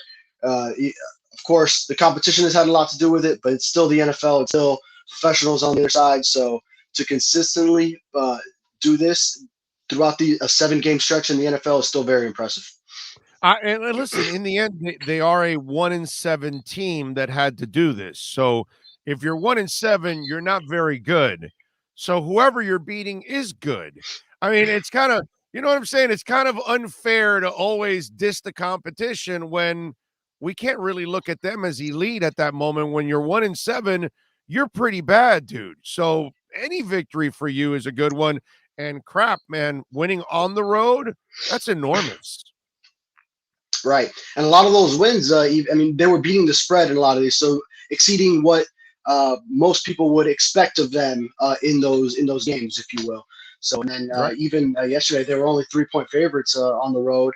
Of course, when you consider the New Orleans Saints defense and how they shut out the Tampa Bay Buccaneers the week before, although a lot of those Buccaneers, they were just dropping like flies in that game. So, but yeah, I guess a tough defense, a solid game plan of just being conservative on offense. Took 1 or 2 shots downfield, one of them that hit to Matt Collins, and not letting the offensive line or turnovers destroy your chances to win. Getting quick passes out, running the ball, even though it wasn't for a lot of yards, but just getting tough yards, and then letting the defense do its thing against Ian Book. Talk to me a little bit about Tua's play. How would you assess his play yesterday? Well, I think it's a lot of what we've seen from Tua. It's he's completing passes at a high percentage because he's getting the ball out quick, mostly working underneath. He knows he has to behind this offensive line, so getting the ball out and taking the occasional shot. So we saw the one that Matt Collins that hit. We saw one that he took one single coverage to Devontae Parker. That Parker then had to go up and kind of back away from the defender. So just the occasional shot, and then of course you always see the one interception, maybe 2 mistakes that you see from him per game. The one interception he did throw, at least if you look at it one way, it was a 3rd down. Now he missed a wide open Jalen Waddle, so that's one thing that was inexcusable about that play. Yeah, he was pressured. He was pressured. Oh no, that's the Gaskin one that he missed on the. There was that one. Right, there was that one too, which he was pressured, but it's a throw he should complete. No, you got to make that one. That you got to make. Yeah, absolutely. It sucks that Jackson whiffed on the block and the guy's coming at you, but that's kind of what you've been under, that duress the entire time. And that wasn't a difficult throw. That one was maybe the easier throw than the other one that you were about to talk about. Yeah, and then I'm just mentioning the interception, which was a deep ball on 3rd down. He tried to go over the top when he had Waddle open in the middle. And, that one, 3rd down, it ends up being kind of like a net punt of 39 if you end up just failing on 3rd down and punting. So situationally wasn't a terrible interception, but just the decision and the throw itself were poor. All right, but they came out CBS with a career winning percentage for QBs drafted since 2019. Tua's number 1. He's ahead of Mac Jones, Kyler Murray, Justin Herbert, and Joe Burrow. And this is without a running game and without an offensive line. So that's something that Mac Jones has. That's something that Kyler Murray has. That's something that Justin Herbert has. That's something that Joe Burrow has. So what does that say about Tua, that he leads those guys with less to work with? It's also the defense that he has on the other side winning a lot of these games for him too. Okay, but so he does have that. Kyler Murray's defense is not bad. Right? Mac Jones's isn't bad. Yeah. And by the way, the Bengals are much improved, dude. The Bengals are kicking people's asses. So, and Mac Jones has got a monster defense. So, it's your buddy Okay, my friend, but your buddy Omar Kelly, he doesn't understand this part. I was trying to explain it to his ass yesterday. Mac Jones lives in a box because Bill Belichick forces him to live in a box. Tua lives in a box because he has no choice. He wants to throw it deep, but he doesn't have any freaking time, so he has to stay in the box. So if you really look at it, a lot of those guys have defenses. A lot of those guys have offensive lines. A lot of those guys have running games. I mean, for the people that say, can you win with Tua? I think the proof is there. You can win with the kid. Right. And I think to truly be able to see his true potential, you want to see him with all these things at his disposal, just the time to throw the deep ball. Now, granted, I mean, I still do think back to, for example, the previous game against the Jets, that he had an open Albert Wilson deep down the sideline, underthrew him.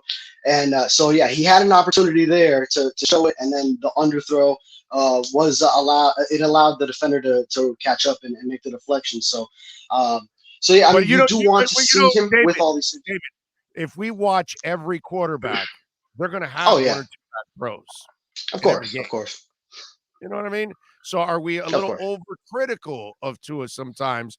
We want him to be absolutely perfect, that every outing has to be a masterpiece. And under this situation, man, that's difficult, dude. Yeah, and maybe we do overanalyze because there are so few of those shots downfield that he can take. So kind of each one of them is just amplified so much.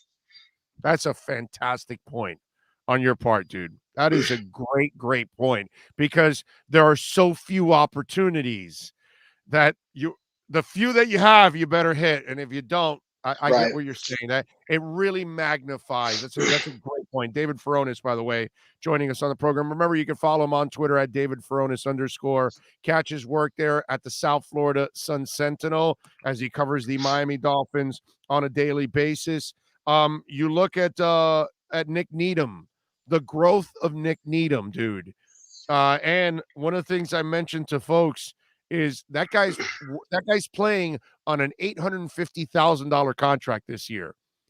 Somebody's up for a big raise next season. Yeah, I'll say. And I mean, he even showed some versatility going back to the previous week against the Jets, playing free safety. Javon Holland was out in COVID protocols, and to be able to fill in there when the Dolphins really didn't have many other options for that position specifically, because Eric Rowe has been a lot of a strong safety, and Brandon Jones obviously does that. Rowe was filling in for Jones the 2 games before that when he had the elbow injury. So, to be so versatile in the nickel packages when you have X and Byron Jones as your top 2 corners, and then be able to play free safety, all this. I mean, come through with it was great to see that he came through with a big play, that it worked out for him. The deflection from Andrew Van Ginkel went to him, and then I think it was his first play in the game, and the second pass that Ian Book threw, and to be able to just have that open field in front of him for the pick six, and set the tone right from the start, because it really did set the tone that this defense is going to make things difficult for Ian Book all night, and the Dolphins were playing with the lead all night because of it. Yeah, and that was the game-winning points. You didn't need anything else after that. Yeah. The game was over at that point. I saw you tweet it out the last time Ian Book played a Miami team, right? It was you that tweeted out last night, right?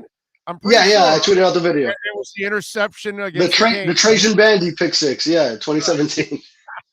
He was a freshman coming in as a backup there in that game. And I've said this several times. I liked him as a freshman. I liked what I saw, and I said, man, if that kid develops as a passer, he's going to be pretty good. That was the problem. He never developed as a passer. And that's why I never feared him in that game unless they allowed him and Kamara to run the ball. And they knocked that crap out right away. And they told him, now you guys aren't running the ball today. You're going to have to beat us with that guy's arm. And when that was going to happen, I knew Miami had every chance to win this game unless they turned over the ball a bunch of times. Right. It almost felt Belichickian of Brian Flores to take away that top offensive weapon, Alvin Kamara, especially given the circumstances. you're not going to beat us with Kamara, and you love the extension of it from the players on defense, and even Christian Wilkins trying to get into Kamara's head with the gamesmanship. What was that? Was that just two guys talking crap? Is that it? Do you know what the hell was going on there? It seemed to be in the moment. I asked Christian Wilkins about it post game on the Zoom, and he didn't want to talk too much about it. I guess trying to keep it on the field, but he did mention the word gamesmanship there. So it seems like trying to get into his head a little bit. It was the Dolphins' focus to stop Alvin Kamara, and I think Alvin was frustrated at that point in the game, and then Wilkins was messing with him after a play, swipes his towel, and so and also drew a 15-yard penalty with Kamara's retaliation. So worked out well for the Dolphins. David, has the running back room changed? I'm glad that they gave Duke another chance. Obviously, he did not have the success. I didn't expect him to have success against these guys. The 110-yard run was sweet, but it kind of looked like it was becoming more of the Duke and Lindsay show overall. Is that what you see developing? Or, they are scheme-oriented, so you never know if they change things up. Right. I actually ran through the offensive snaps from last night's game. And Gaskin actually did have one more snap than Lindsay, although Lindsay out-carried him significantly, 13-3. Lindsay and Duke Johnson both had 13. So interesting to see that. So Gaskin was still in the game plenty. They were almost evenly split in thirds with how many offensive snaps they were in. But definitely handing the ball off, it was mostly to Duke and Philip Lindsay. Gaskin had 3 targets in the passing game, along with his 3 carries. So, they do say they like his blocking. So I guess right. Apparently. To block more. Yeah, but it was hard to imagine seeing Duke have the same success against the Jets to then have it against the Saints. So. I guess kind of went the way you expected. Tough yards to be gained. I like the way Duke, at this point in his career, is running with more strength between the tackles. You see him more as a downhill guy, where you always thought of him as this quick scat back, pass catching. We're going back to his days with the Browns, and because he wasn't that big coming out of the University of Miami. So. What we saw out of him back playing with the Canes. So. Now we see that kind of style, and the yards are going to be tough to come by against the Saints, and they it went into that conservative approach, just don't lose the game on offense with turnovers, and it was good enough to do that. Evil EVCD says Wilkins took his towel.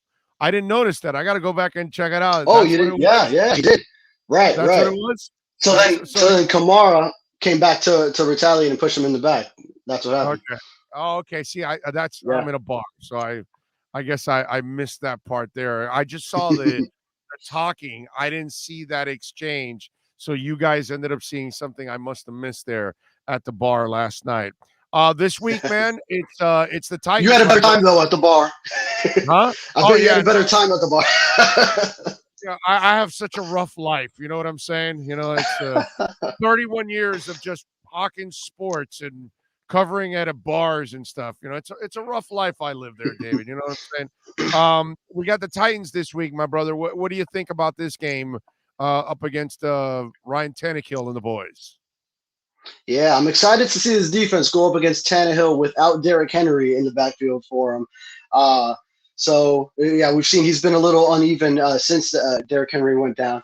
And, now the Dolphins offense against the Titans defense, that's going to be a tough matchup. So it'll be interesting on the road now. At least they've got this road game facing a hostile environment in New Orleans a little bit under them, because they had been at home for so long. Between Halloween and Christmas, the only road game was at the Jets. So not really, especially with their record, it wasn't really like a hostile environment, and how many Dolphins fans were there. So it'll be a little bit tougher, and one that the Dolphins really need. There are scenarios where they could be entirely eliminated if they lose and other teams in the AFC win. And it's really difficult to come out with a split and have everything they need lined up. So really the first one of two that they really need. like Flo consistently says, they'll take it this 1 week at a time first and try to pull this one out. Then it's all on that Patriots matchup after that. All right, so for this matchup, for me, obviously there's a lot of things that go into this matchup, but the ultimate part of this matchup is, it's Rocky versus Clubber Lang, it's Rocky versus Drago, it's X versus AJ Brown, bro. Mm-hmm. That's the guy that he counts on all the time, and that slant has not been a strong suit of X this year. And so I'm wondering, and if it's Byron Jones, then I am really concerned because AJ can be much more physical on him, whereas X can get physical, which, by the way, kudos to X for slinging the damn receiver out the sidelines after they took a cheap shot at the Dolphins earlier in the game. So nice job by X on the retaliation. I love that one where he just flung that. But his was legal because he did it from inside the field, which was a beautiful thing. Right. Theirs was completely dirty when they hit him. It was Waddle, right? Wasn't it Waddle that they ragdolled? Yeah, it was right. It was Waddle. Waddle. He was more than a step out. He was deep into that big white line. Yeah, for out of bounds. So for me, the biggest part of this matchup is going to be stopping AJ Brown, the guy that this guy counts on a lot overall, and AJ's big ass body and athleticism. It's hard to get around that guy. So for me, that's going to be the biggest challenge of this game, and maybe the biggest challenge for X this season. Yeah, we saw it in that last Titans win. I'm sure a lot of us were watching that Thursday night game. AJ Brown came through at the end and really throughout the game. So that's Tannehill's go-to guy, and even more so now. Julio Jones is on the COVID list now as of yesterday afternoon. So his fragile ass doesn't last games anyways. I don't even worry about that guy anymore. We talk too much. It's really all about Brown. Yeah. Right, yeah, it's all about it's all about history with that guy. He hasn't been that receiver in a few years, dude. Yeah, occasionally he'll show up, but I don't fear that guy. AJ Brown's the monster that you got to fear. That's the guy you got to stop. Right. Yeah, absolutely. But at least now that other guy that's opposite of him, you don't have to worry about him. Well, yeah, he could still clear protocols in time. I mean, guys are coming back quicker, and I know the NFL is adjusting the timing needed to come back from it. And this happened early in the week for him as well. So still a possibility he plays at this point. But yeah, I mean, it changes things a little bit, but definitely I agree with you. AJ Brown's the guy you have to worry about. And the Dolphins do like to let their corners play man-to-man. Maybe this is a situation where you mix it up and give either X or if it's Byron, then more help. But because it will be so critical to stop AJ Brown. So if Flores remains consistent with that, take away your opposing offense's top weapon, like you did with Kamara, focusing so much in on him, then that could be an option for him on Sunday. I just hope Brandon Jones is ready to lay a couple licks on AJ. Although you might bounce off that guy because holy crap. That guy's built like a freaking wall, dude. All right, what are you working on this Sun Sentinel, David, so folks can check you out, my friend? Yeah, today, coming off the Monday night win, just doing a little grades file, grading the different aspects of the win, and then we've got a follow up with Brian Flores, Zoom call later, and the coordinators as well, which we usually do on Tuesdays. This time it's right after a game, so yeah, and then a couple more. Then it's right back to it. Quicker turnaround, especially after the Titans have extra rest on the mini bye playing Thursday night. So quicker turnaround coming off the Monday night game for Sunday's big one. Follow him on Twitter at David Furones _ if you're a Dolphin fan. He's a must follow. He does a great job covering the Dolphins. And why he's also one of my favorite young writers, he's willing to ask the tough question, which I like. I'm a big fan of that. David, thank you, my brother. I appreciate you. Thank you for taking some time, my friend. Thanks, Big O. Always a pleasure. You got it. Pleasure's mine. That is David Furones from the South Florida Sun Sentinel. Up-and-coming writer, man. Good young man. Does a really good job covering the team. and has got the cojones to ask the tough question of coaches and players. So that's a trait that some aren't willing to pull the trigger on. David Furones will pull the trigger on that one. Cookie Vice, thank you for some love on the super chat, man.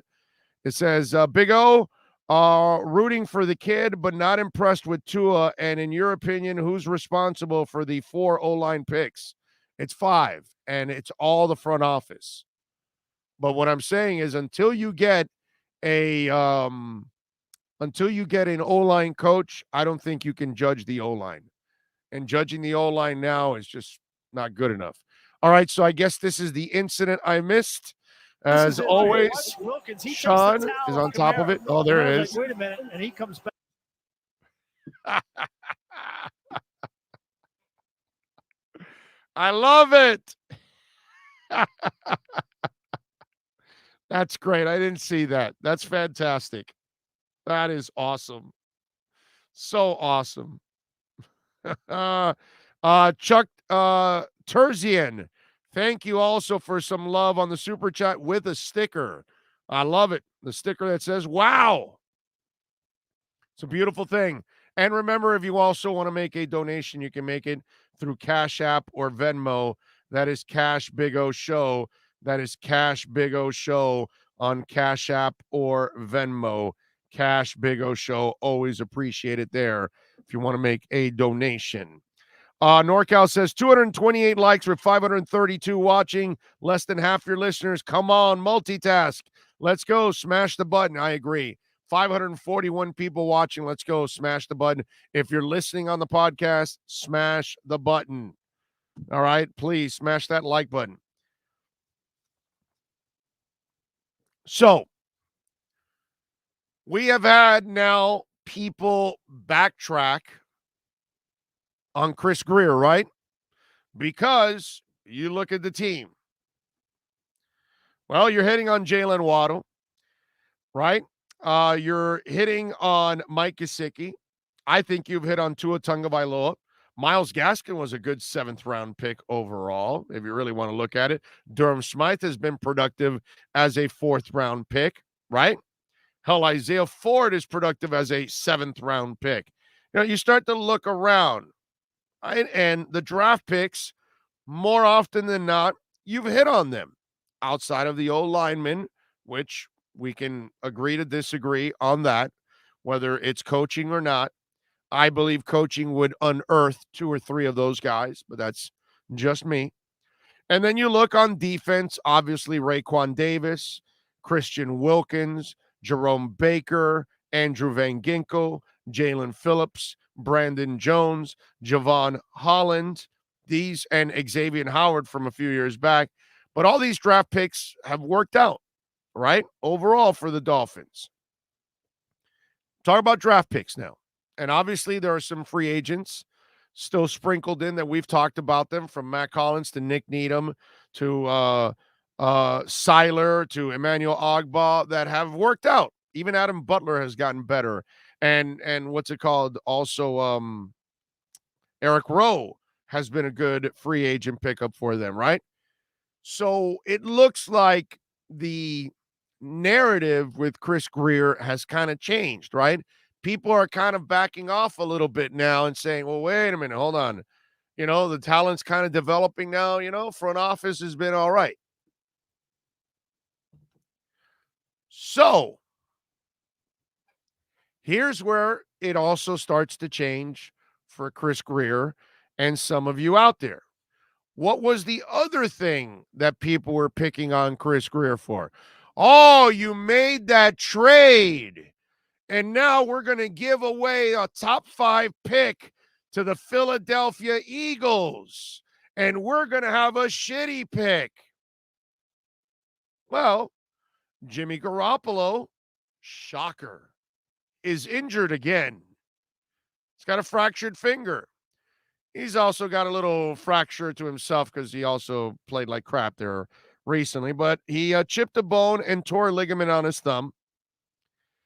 So San Fran's got 2 games left, and they're going to play, you know, Trey Lance, which good luck to that on that one. And so Miami has San Fran's pick, which is at 20. Philadelphia, right? Miami has that pick, and now it's 16. So the San Fran pick might end up being a lower pick than the Philly pick when it's all said and done. Because Miami might just win the next 2 games, and San Fran might just lose the next 2 games. How do you like them apples? Right now, Miami's picking at 16, and Philly's picking, Miami's picking at 20, Philly's picking at 16. It's 4 spots. The player at 16, the player at 20 is the same player. So after all that shit of people complaining and pointing fingers, because again, you overreact too soon on Tua, on Gesicki, on this, on that, on Chris Greer. And look, the picks are right around each other. And Miami's pick may end up being lower when it's all said and done. So, you know, just sometimes you got to let things develop. You know, you got to wait. It's not so bad. All of a sudden, some of you were overreacting, right? Oh my God, Miami's terrible. They gave away a top 5 pick. What a moron Chris Greer is. Well, after all of this, it might end up working out exactly like how they thought, even with a 1-7 start. And thanks to Jimmy Garoppolo, who's kind of like Julio Jones. Like these are guys you never have to worry about it because they can't finish seasons. They can't finish games. They're constantly getting injured. And I know Julio Jones is a Hall of Famer, but his body's just toast now at this point. So more overreactions and more folks that are going to be wrong about the whole situation.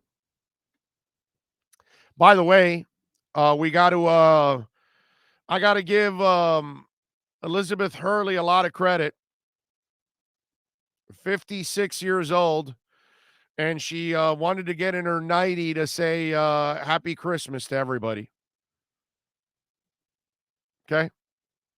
She's 56 years old. I saw that and I was like, that's impressive.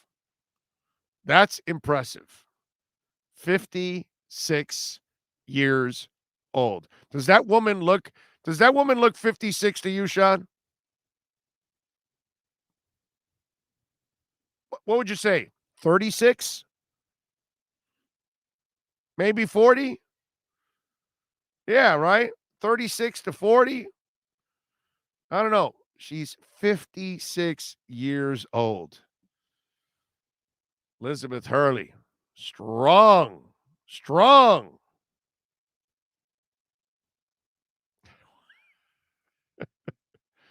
Oh, I overreact to the Tua haters. Wish we would have beaten the Falcons and Jags, man. Yeah. And Raiders.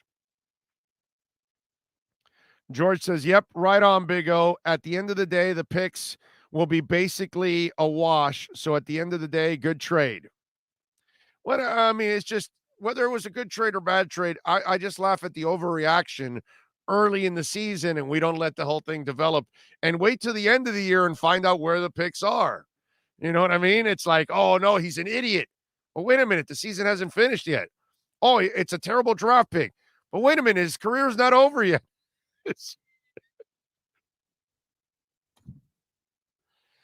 Oh, man.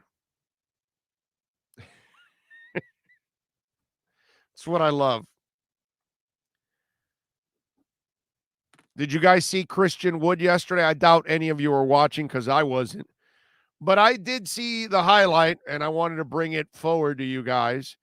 Did you watch Christian Wood make a really terrible pass yesterday in the NBA? Sean, did you see this? This is actually really, really, really good. Now I'm going to enlarge it for you.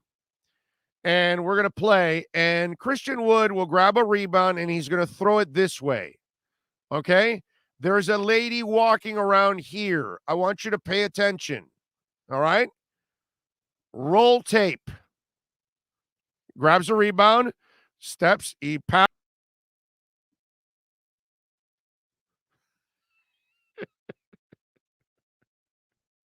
Poor guy. Poor woman also, of course. But, he must feel like crap. Any of us would.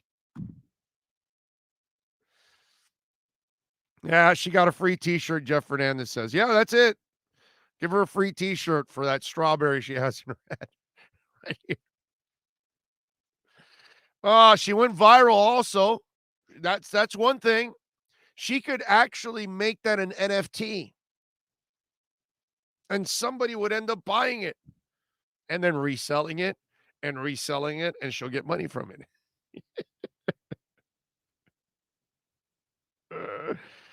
I'll tell you who can't make that shot right there. Ian Book. Boy, he was bad. Woo! I want to thank Ian Book for playing Ian Book type football. Very kind of him to do that. So Ian Book, by the way, I don't know if you guys know this, but he is a legend with yesterday's performance. Okay, not only did he suck, and I can let me pull up the stats, because I didn't even keep notes of the stats from for him yesterday, because he's so bad. I was like, why do I even want to talk about Ian Book and his stats? So yesterday, Book, obviously stunk it out and threw a couple of delicious interceptions. He was 12 of 20 for 135 yards, 0 touchdowns, and 2 interceptions. And they did show his dad and his mom, which you kind of felt bad for the parents that they're watching their kid really go through a really tough one. And look, he's a tough kid, all of that. He's just not a good passer, and I don't know if he'll ever become one. This is a really tough reclamation project. Sean Payton takes on Jameis Winston, Taysom Hill. Who's the other guy now? Simeon, Trevor Simeon, that he picked up off the scrap heap. Although Trevor Simeon's actually more of he's more of a passer than those other guys. And then now you've got Ian Book. I mean, Sean, dude, try to get like a regular quarterback that you can work with right from the get-go.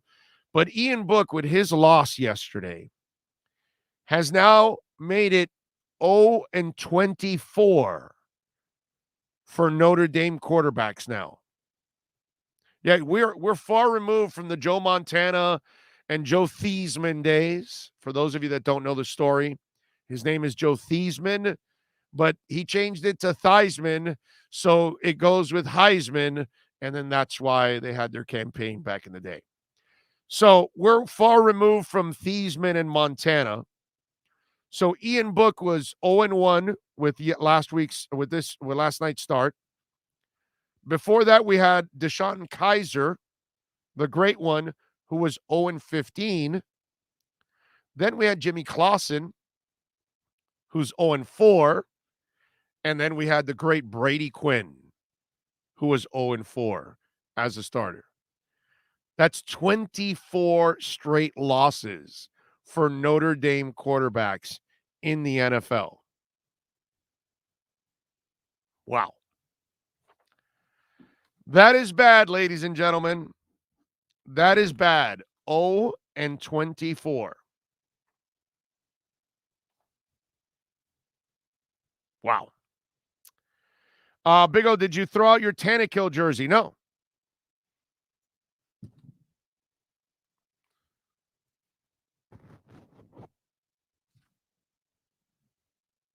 We got it.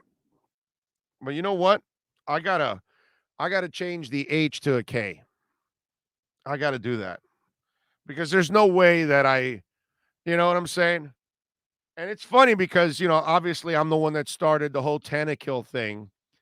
Have you been on Twitter? Somebody ended up doing a Tannehill jersey, actually. Like somebody actually did the meme for Tannehill after because it took on a life of itself after I created the nickname, and people actually did make the images. Where are let me see. I'm going to see. I put Tannehill on the search engine.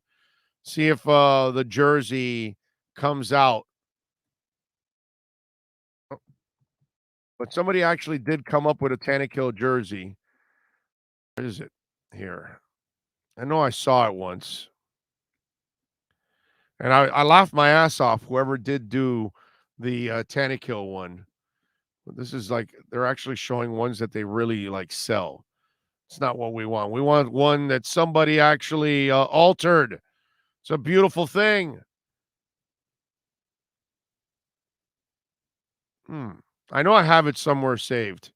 I had to save it because it was just too good to see it like appear. But I've got to fix mine and put Tannehill on it. I gotta change that H to a K because he is just absolutely great at ending your season, ending your career, something like that.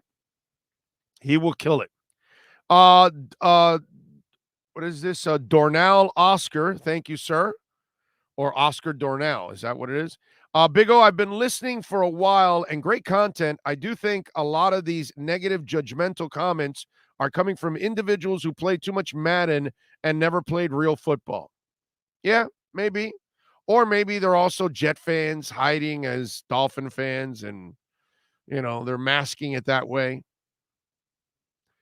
Big O, the headline should read Dolphins D closes the book on Ian. I'm with you. Oh, explain how Tannehill got his nickname. Well, he would kill drives. He would kill careers. Just ask the tight end that they signed from the Jets. I forgot the kid's name now, where he threw it in the wrong side and forced him to turn around, which then got nailed in the knee and his career was over. Somebody help me out with the tight end that Tannehill killed his career. Tannehill, I mean, he'll throw balls that will get you like your head knocked off. Like how many players you would see that he would serve you up for big ass hits. So that's why he got the nickname Tannehill. Somebody get me the tight ends. Dustin Keller. He ended Dustin Keller's career. So Dustin Keller's going out in the flats and he's supposed to throw it here. Right? But of course, Tannehill with his inaccuracies, and he's not good at ball placement, he puts it here. So he has to turn around, and as he turns around, he gets hit in the leg, right? And he had his knee the other way because he had to turn around. But if he's going this way and catching the ball, then the defender, forgot his name. He had a history of being a hard hitter. I forgot his name now. He wouldn't the knee wouldn't have been the other way and wouldn't have been able to buckle. So he wouldn't have gotten injured. But because of the inaccuracies, Dustin Keller no longer has a career. So, what was the tight end that Miami had that he was kind of a blocking tight end? I believe it was Michigan State. And he caught some passes. Tannehill threw it so out that he had to dive for it, and he landed on his on his chest, and he injured his ribs because it was a ball that was completely overthrown, and he was wide open, and the guy had to dive for it and got injured doing it. He did that to so many players while at Miami. I don't know how many guys have taken shots with Tennessee because I don't watch every single down. You know what I mean? It was painful enough to watch him, be the bad quarterback he was here, but whatever.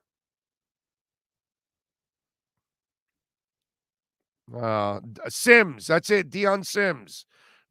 Diego, way to go. Nice memory on your part, sir. Boom. Very good. Thank you.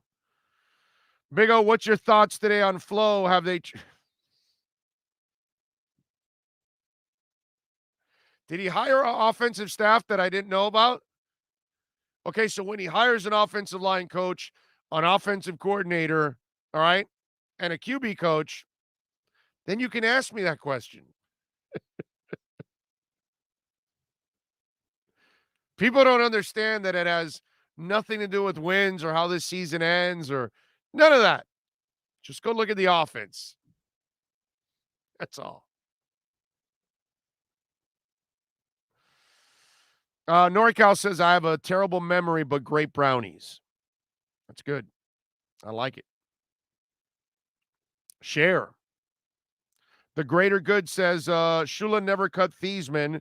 He failed to sign a contract after being drafted in the 4th round, 99th player selected in 71. Hell, he went to Canada. So Thiesman went to Canada to prove himself to then make it back to the NFL. Just like Jeff Garcia did, just like Warren Moon did on his way to the Hall of Fame, just like Mark Dixon did as he came back for the Dolphins, and Cam Wake. Doug Flutie had to go back to Canada to then come back here. Ricky was because of all the weed stuff. That had nothing to do because, they didn't think he could play. But all the other guys I told you about, the NFL said, no, you're not good enough.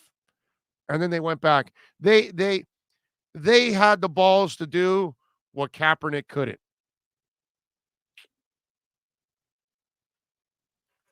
Because if Kaepernick really wanted to be a quarterback and stick it to the NFL, which we know he didn't want to be a quarterback. That's why he took the Nike money and does the stuff that he's doing now and all that. But if he really wanted to be a quarterback like Warren Moon, like Jeff Garcia, like Joe Theismann, he goes to Canada. If he can ball out there, that's it. The public word would have been enough, and somebody in the NFL would have signed him. He would have forced the issue. But he's too good to go to Canada.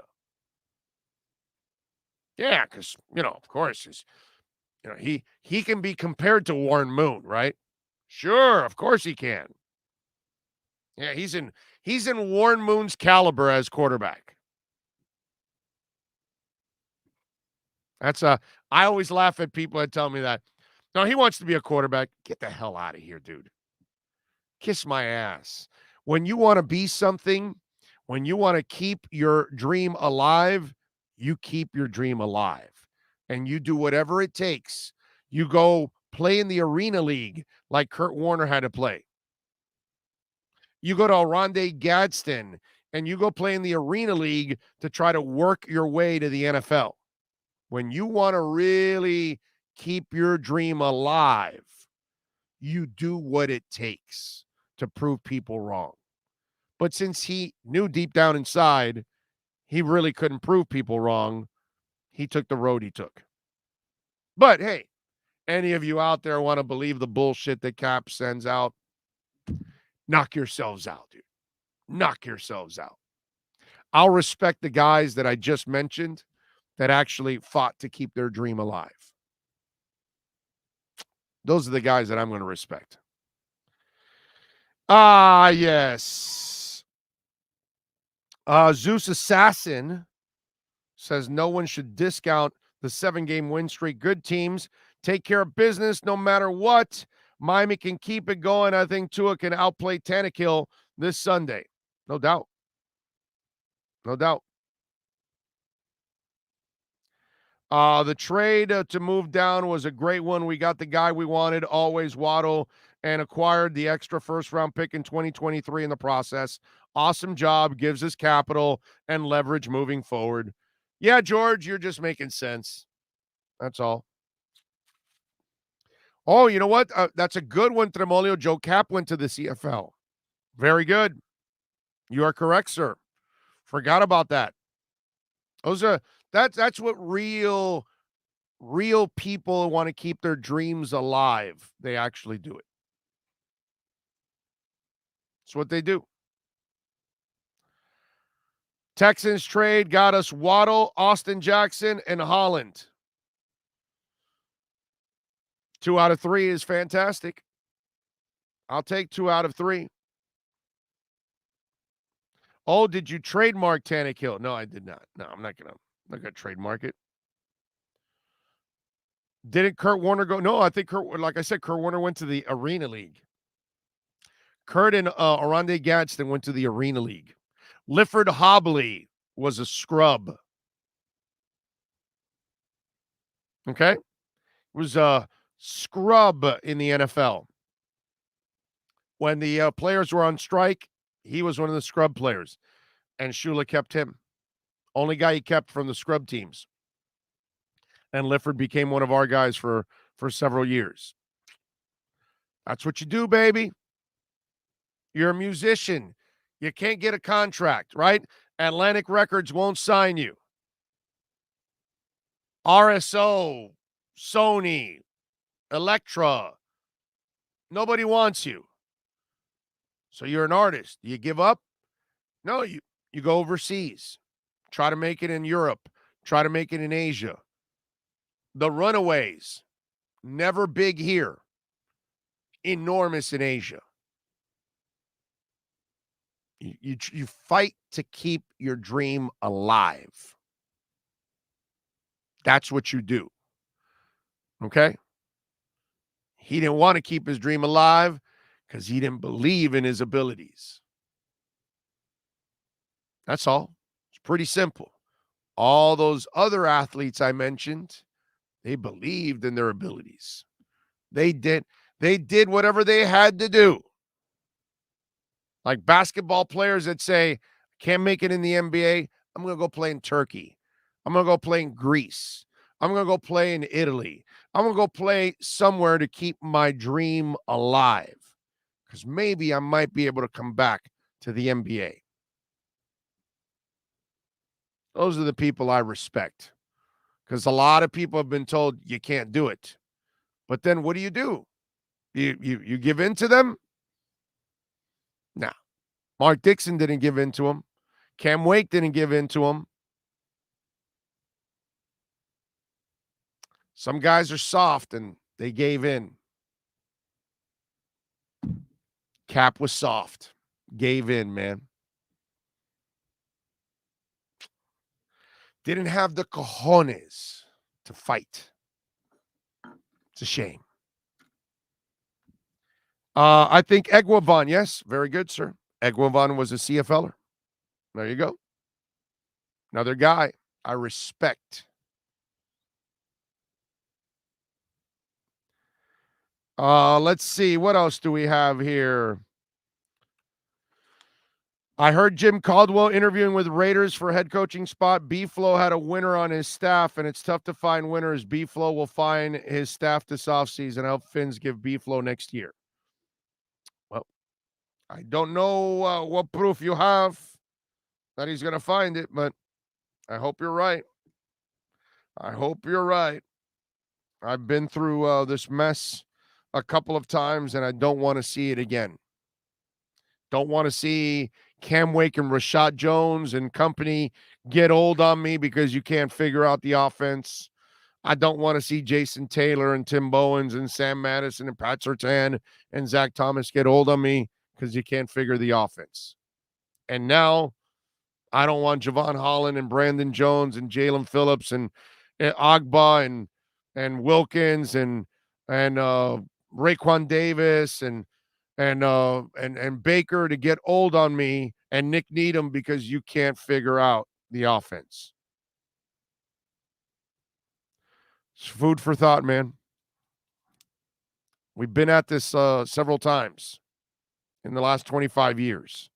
Seen a lot of really good defensive players watch their careers dry up before our eyes because you can't figure out the other side of the ball. So they better figure out the other side of the ball because I just don't want to see that again. I really don't.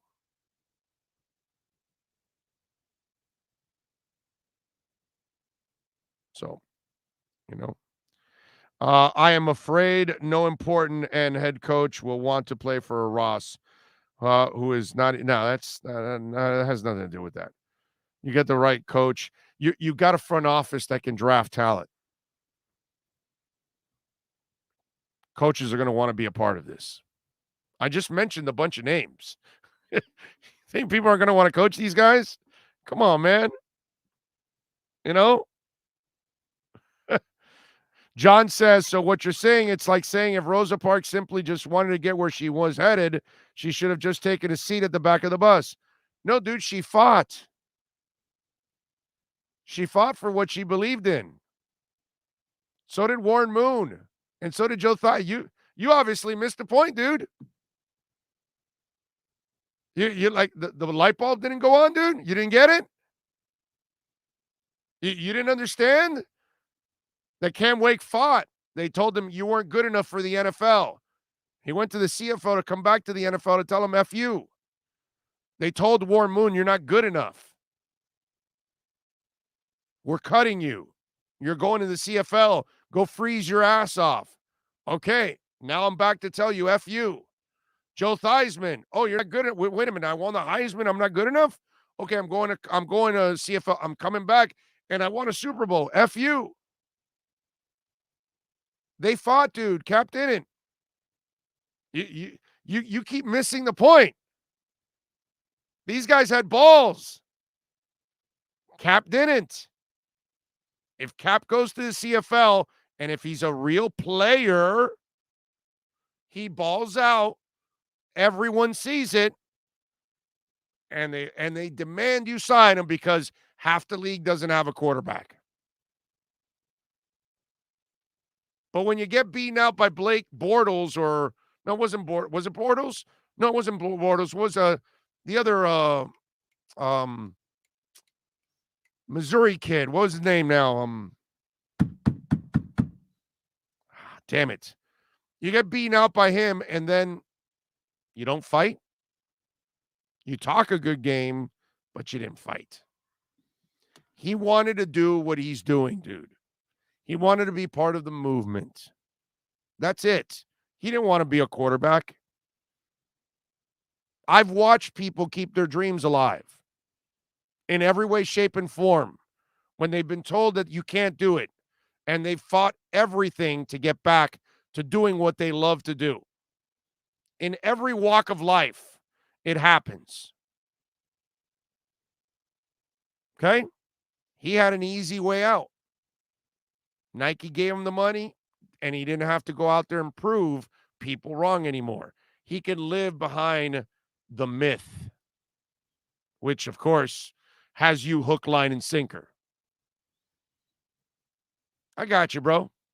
It's cool. I'll respect the people that fought to keep their dreams alive, not the cowards that quit and find the easy way out.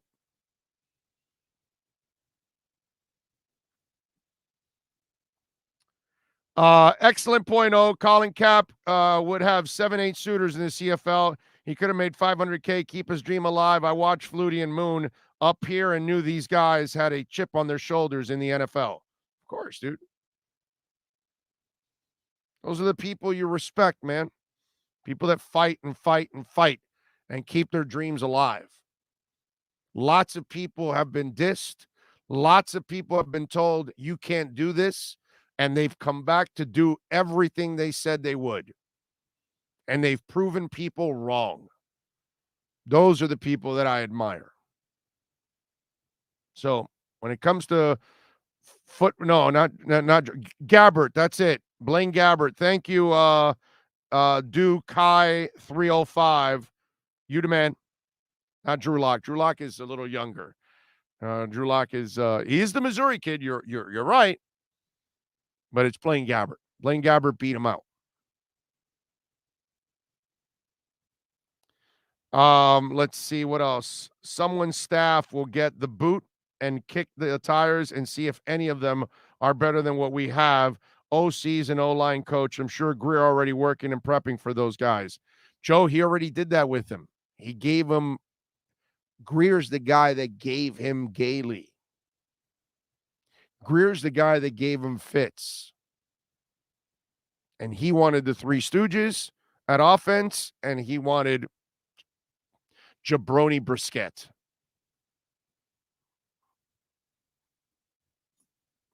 Okay? The front office has already tried to help him. You see how he structures it. So, The irony, Big O, Theismann goes to Canada, comes back and beats Miami in the Super Bowl, which we should have won. While on that subject, should the Dolphins brought in Strock in that game? Oh, God, dude. It's a long time ago. It's a bad game, bro. Bad game, unfortunately. Big O, we listened to your pregame coverage last night at our NorCal Dolphin Club watch party last night. Great job keeping true Fin fans informed. Thank you, NorCal. That was very nice of you to put it on. Man, thanks to everybody out there for checking us out, man. Very nice. Big O, I think Cap got a good settlement from all the NFL teams combined. Oh, it was very little. It wasn't much. And the money that Cap makes is the one from Nike. Makes good money from Nike. Big O, do you think the Finns beat the Titans this Sunday? I do, Art of the Sport. I do. I think the defense will force Tannehill into some mistakes, and we will all enjoy watching Tannehill make those mistakes. You know, I never found that Tannehill. I stopped looking here, but now I started again. I never found that Tannehill jersey, but it's out there. Somebody took a picture of it and everything. It was cool. We you know what we need? We need that Tannehill jersey for Sunday. That's what we need. By the way, while we watch Jalen Waddle get the all-time receptions record for a rookie, which obviously crossing our fingers, we hope that happens this week. Forget about the following week against New England. I hope it happens this week against Tennessee. At the same time, I talked a little bit about this with Cameron Wolf earlier on the show. Appreciate this young man. Receivers, elite receivers are hard to find, and I think Miami has got themselves one in Waddle. But also, elite human beings are hard to find too. And from what I've seen from this kid so far, you can tell he has a great foundation. I don't know his parents, but it seems to me like his upbringing was exceptional. He carries himself so well. He's selfless. He's not selfish. He's not a diva. He's not a me guy and all that kind of stuff. Everything about Jalen Waddle is just outstanding. Not just the player, but the person. And so remember that, because we watch receivers all the time in this league, and they are the most colorful players that are out there pretty much, right? They're running their mouths, they're doing all kinds of stuff. They usually want me, all that kind of, and this kid has none of that. Does he have an ego? Of course. He better. Everybody better have an ego. Isaiah Ford better have an ego. But there's a difference between confidence and arrogance. And clearly he's confident. And clearly he isn't arrogant. And so as Dolphin fans, we've had to deal with the Mike Wallaces of the world. You know what I'm saying? We've seen those kind of players here in the past. The guys that are just worried about their stats. The guys that are just worried about catching touchdowns, and they don't care whether they win or lose. It's just about their points. It's about them. It's about their brand, all that kind of stuff. Odell Beckham has all the talent in the world, but he also lacks all the professionalism in the world, and that's why he goes through everything that he goes through. This kid's the polar opposite of that. This is the kid that knows if it's a playoff weekend, you're not going to catch me in the club, and I'm not traveling I'm not getting on a plane and going over to California or New York or whatever to go hang out with my buddies a couple days before, a playoff game. No. So we see all those kind of things that go on with receivers and Antonio Brown and Terrell Owens and all of that. And no matter how talented they are at times, they can also be a detriment to what you're doing. I'm just saying, appreciate Jalen Waddle for what he is as a player, but also as a human being.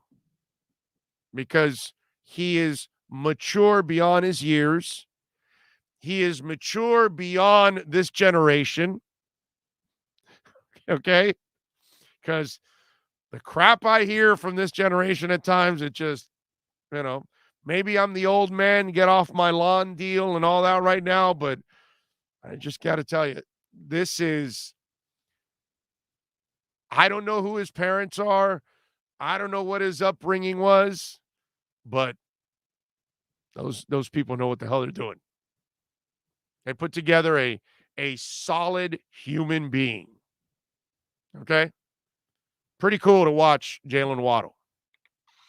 Because it's something that we always get the guy, all of us, every team, you get the guy that's young and you hope he matures.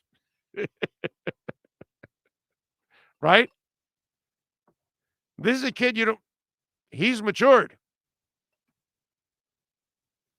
It's like Tua. Same thing. They're just mature beyond their years. They understand their responsibilities.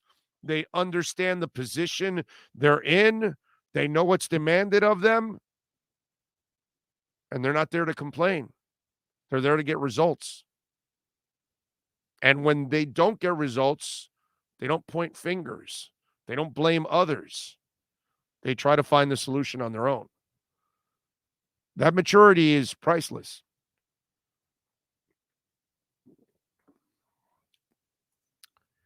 Big O, it's so refreshing to see the Finns go into the final weeks of the regular season strong. They've always typically faded in the stretch as a soft team. It's beautiful to have a month that matters, and you've accomplished it already, the first two games of this leg here. Now you've got two more with Tennessee and the Patriots. You finish this off. I mean, it's a lot of fun to watch that. John Dew says 90 million last year. Trem, somebody is lying to you. BLM is a police brute. Oh, give me a break. Whatever. I don't care about that. Hodomatic. Yes, Xavier. You got to hodl that Matic, baby. Waddle and Tua are very humble guys. Those two are going to be a great duo for a while. Heat captain Udonis Haslem has entered health and safety protocols. Aha, so Udonis Haslem and Kyle Lowry are in safety protocols. Okay. That sucks. That's not good. So Ira Winderman reporting that UD is out, and UD's been productive, man. Got to give him a little love for that. Yes, Sean. That also leaves Yurtseven as the only center. I mean, when you have a Yurtseven, do you really need anything else? I mean, let's just be honest here. I guess we're going to get the answer to that riddle.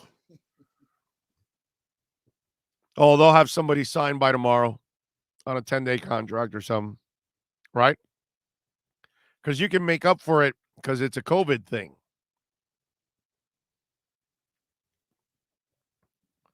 Let's see.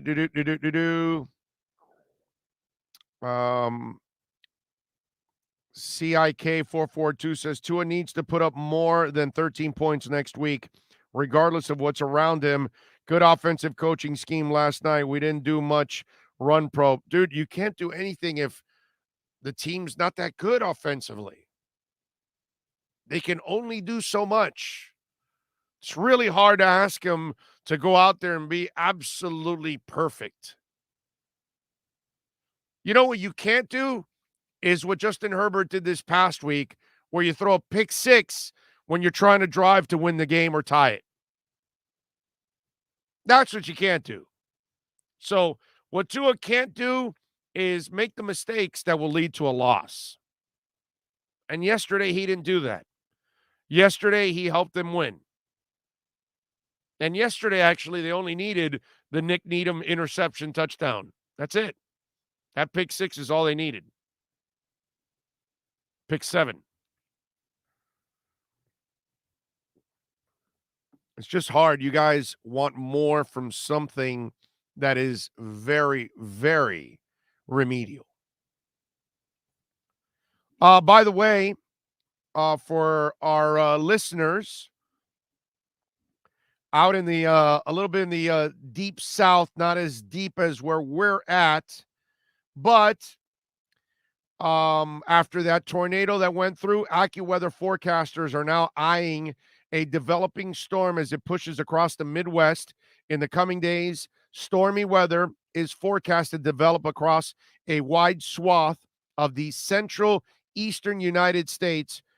Snow may fall in portions of the upper Midwest and Great Lakes. And the root of the hazard is overabundance of warm, most air, which is set to be transported from the Gulf of Mexico to portions of the southeastern U.S. by midweek. This pattern will allow moisture to work well northward into portions of Louisiana, Arkansas, Mississippi, Alabama, and even Tennessee on Wednesday, and could expand further into the southern Appalachian Mountains Wednesday night. They say the abundance of moisture, when coupled with unseasonably warm conditions already in place, much of the South, can set the stage for some explosive developments. Folks, the main threat from these storms will be flash floods, damaging winds, with AccuWeather reporting winds up to 80 miles an hour. So those of you in that Nashville, Birmingham, Jackson area of the, southeast, please be careful, folks. Over the next coming, 24, 48 hours, you're going to get a really, really bad storm. So hang in there, be responsible, and be very careful. I know we've got, it's easy for me to just talk about South Florida, but one of the blessings of this show is that it has grown immensely on a national and even international level. And I am positive we've got a lot of listeners in those areas. Okay? And so we got to care about everybody, man. It's about all of us on this planet. So, folks, those of you in that area, please be careful, okay? We care about you out there. Be safe. Big O, DeAndre Hopkins is still a number 1 receiver in the NFL, even though he's having an injury-prone season, and Jalen Waddle is the true number 1 wide receiver in the Dolphins, and cut Devontae Parker this offseason. Okay? I don't think anybody's going to argue with anything you said there, Jeremy. Hopkins is awesome, and yeah, he's going through a rough patch this year, but we all know he's amazing. Yeah, Waddle's our one, and you should cut Parker, Fuller, Wilson, and Preston Williams. I'm done with all 4. Go get healthy guys. All right? That's what you do. Go get guys that are available week in. Man, it's enough that we got to deal with the COVID crap. We're also going to deal with, your fragile ass always breaking down. Sorry, man.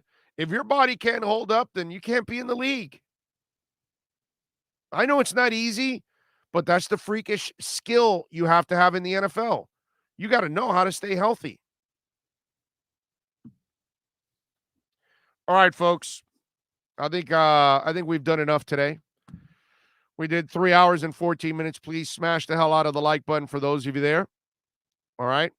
If you're watching, if you're listening on the podcast, thank you all out there. We did over 3 hours today after doing 7 hours yesterday. Okay. So we got to rest. All right. So even Doug Lee's show, we're going to do it tomorrow. All right. I'm going to rest the voice, man. I'm just going to chill out. I need it. So appreciate all of you out there. Sean Stanley, sir, you are awesome. Thank you. David Feronis, thank you, sir. Cameron Wolf, thank you. Appreciate all of you out there. We will see you tomorrow. Same time. Well, actually at 9 a.m. because we will have the Pallet Rock City Inside the Paint show tomorrow. So we'll see you same time, same place, same bat channel.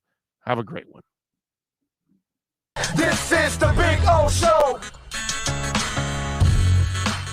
Sports fans love a place with great food, cold drinks, and TVs everywhere. That's why sports fans love Sports Grill and their 7 amazing locations. Check out the Bird Road location at 11481 Southwest 40th Street in the back corner of the West Bird Shopping Center. Sports Grill is also now offering some great employment opportunities. All kinds of positions are now available from kitchen to hosting. Call for more information at 305-485-8845. From wraps to salads to amazingly delicious specialty dishes, Sports Grill is the home to the legendary special grilled wings. Since 1987, Sports Grill, good food, good drink, and good friends.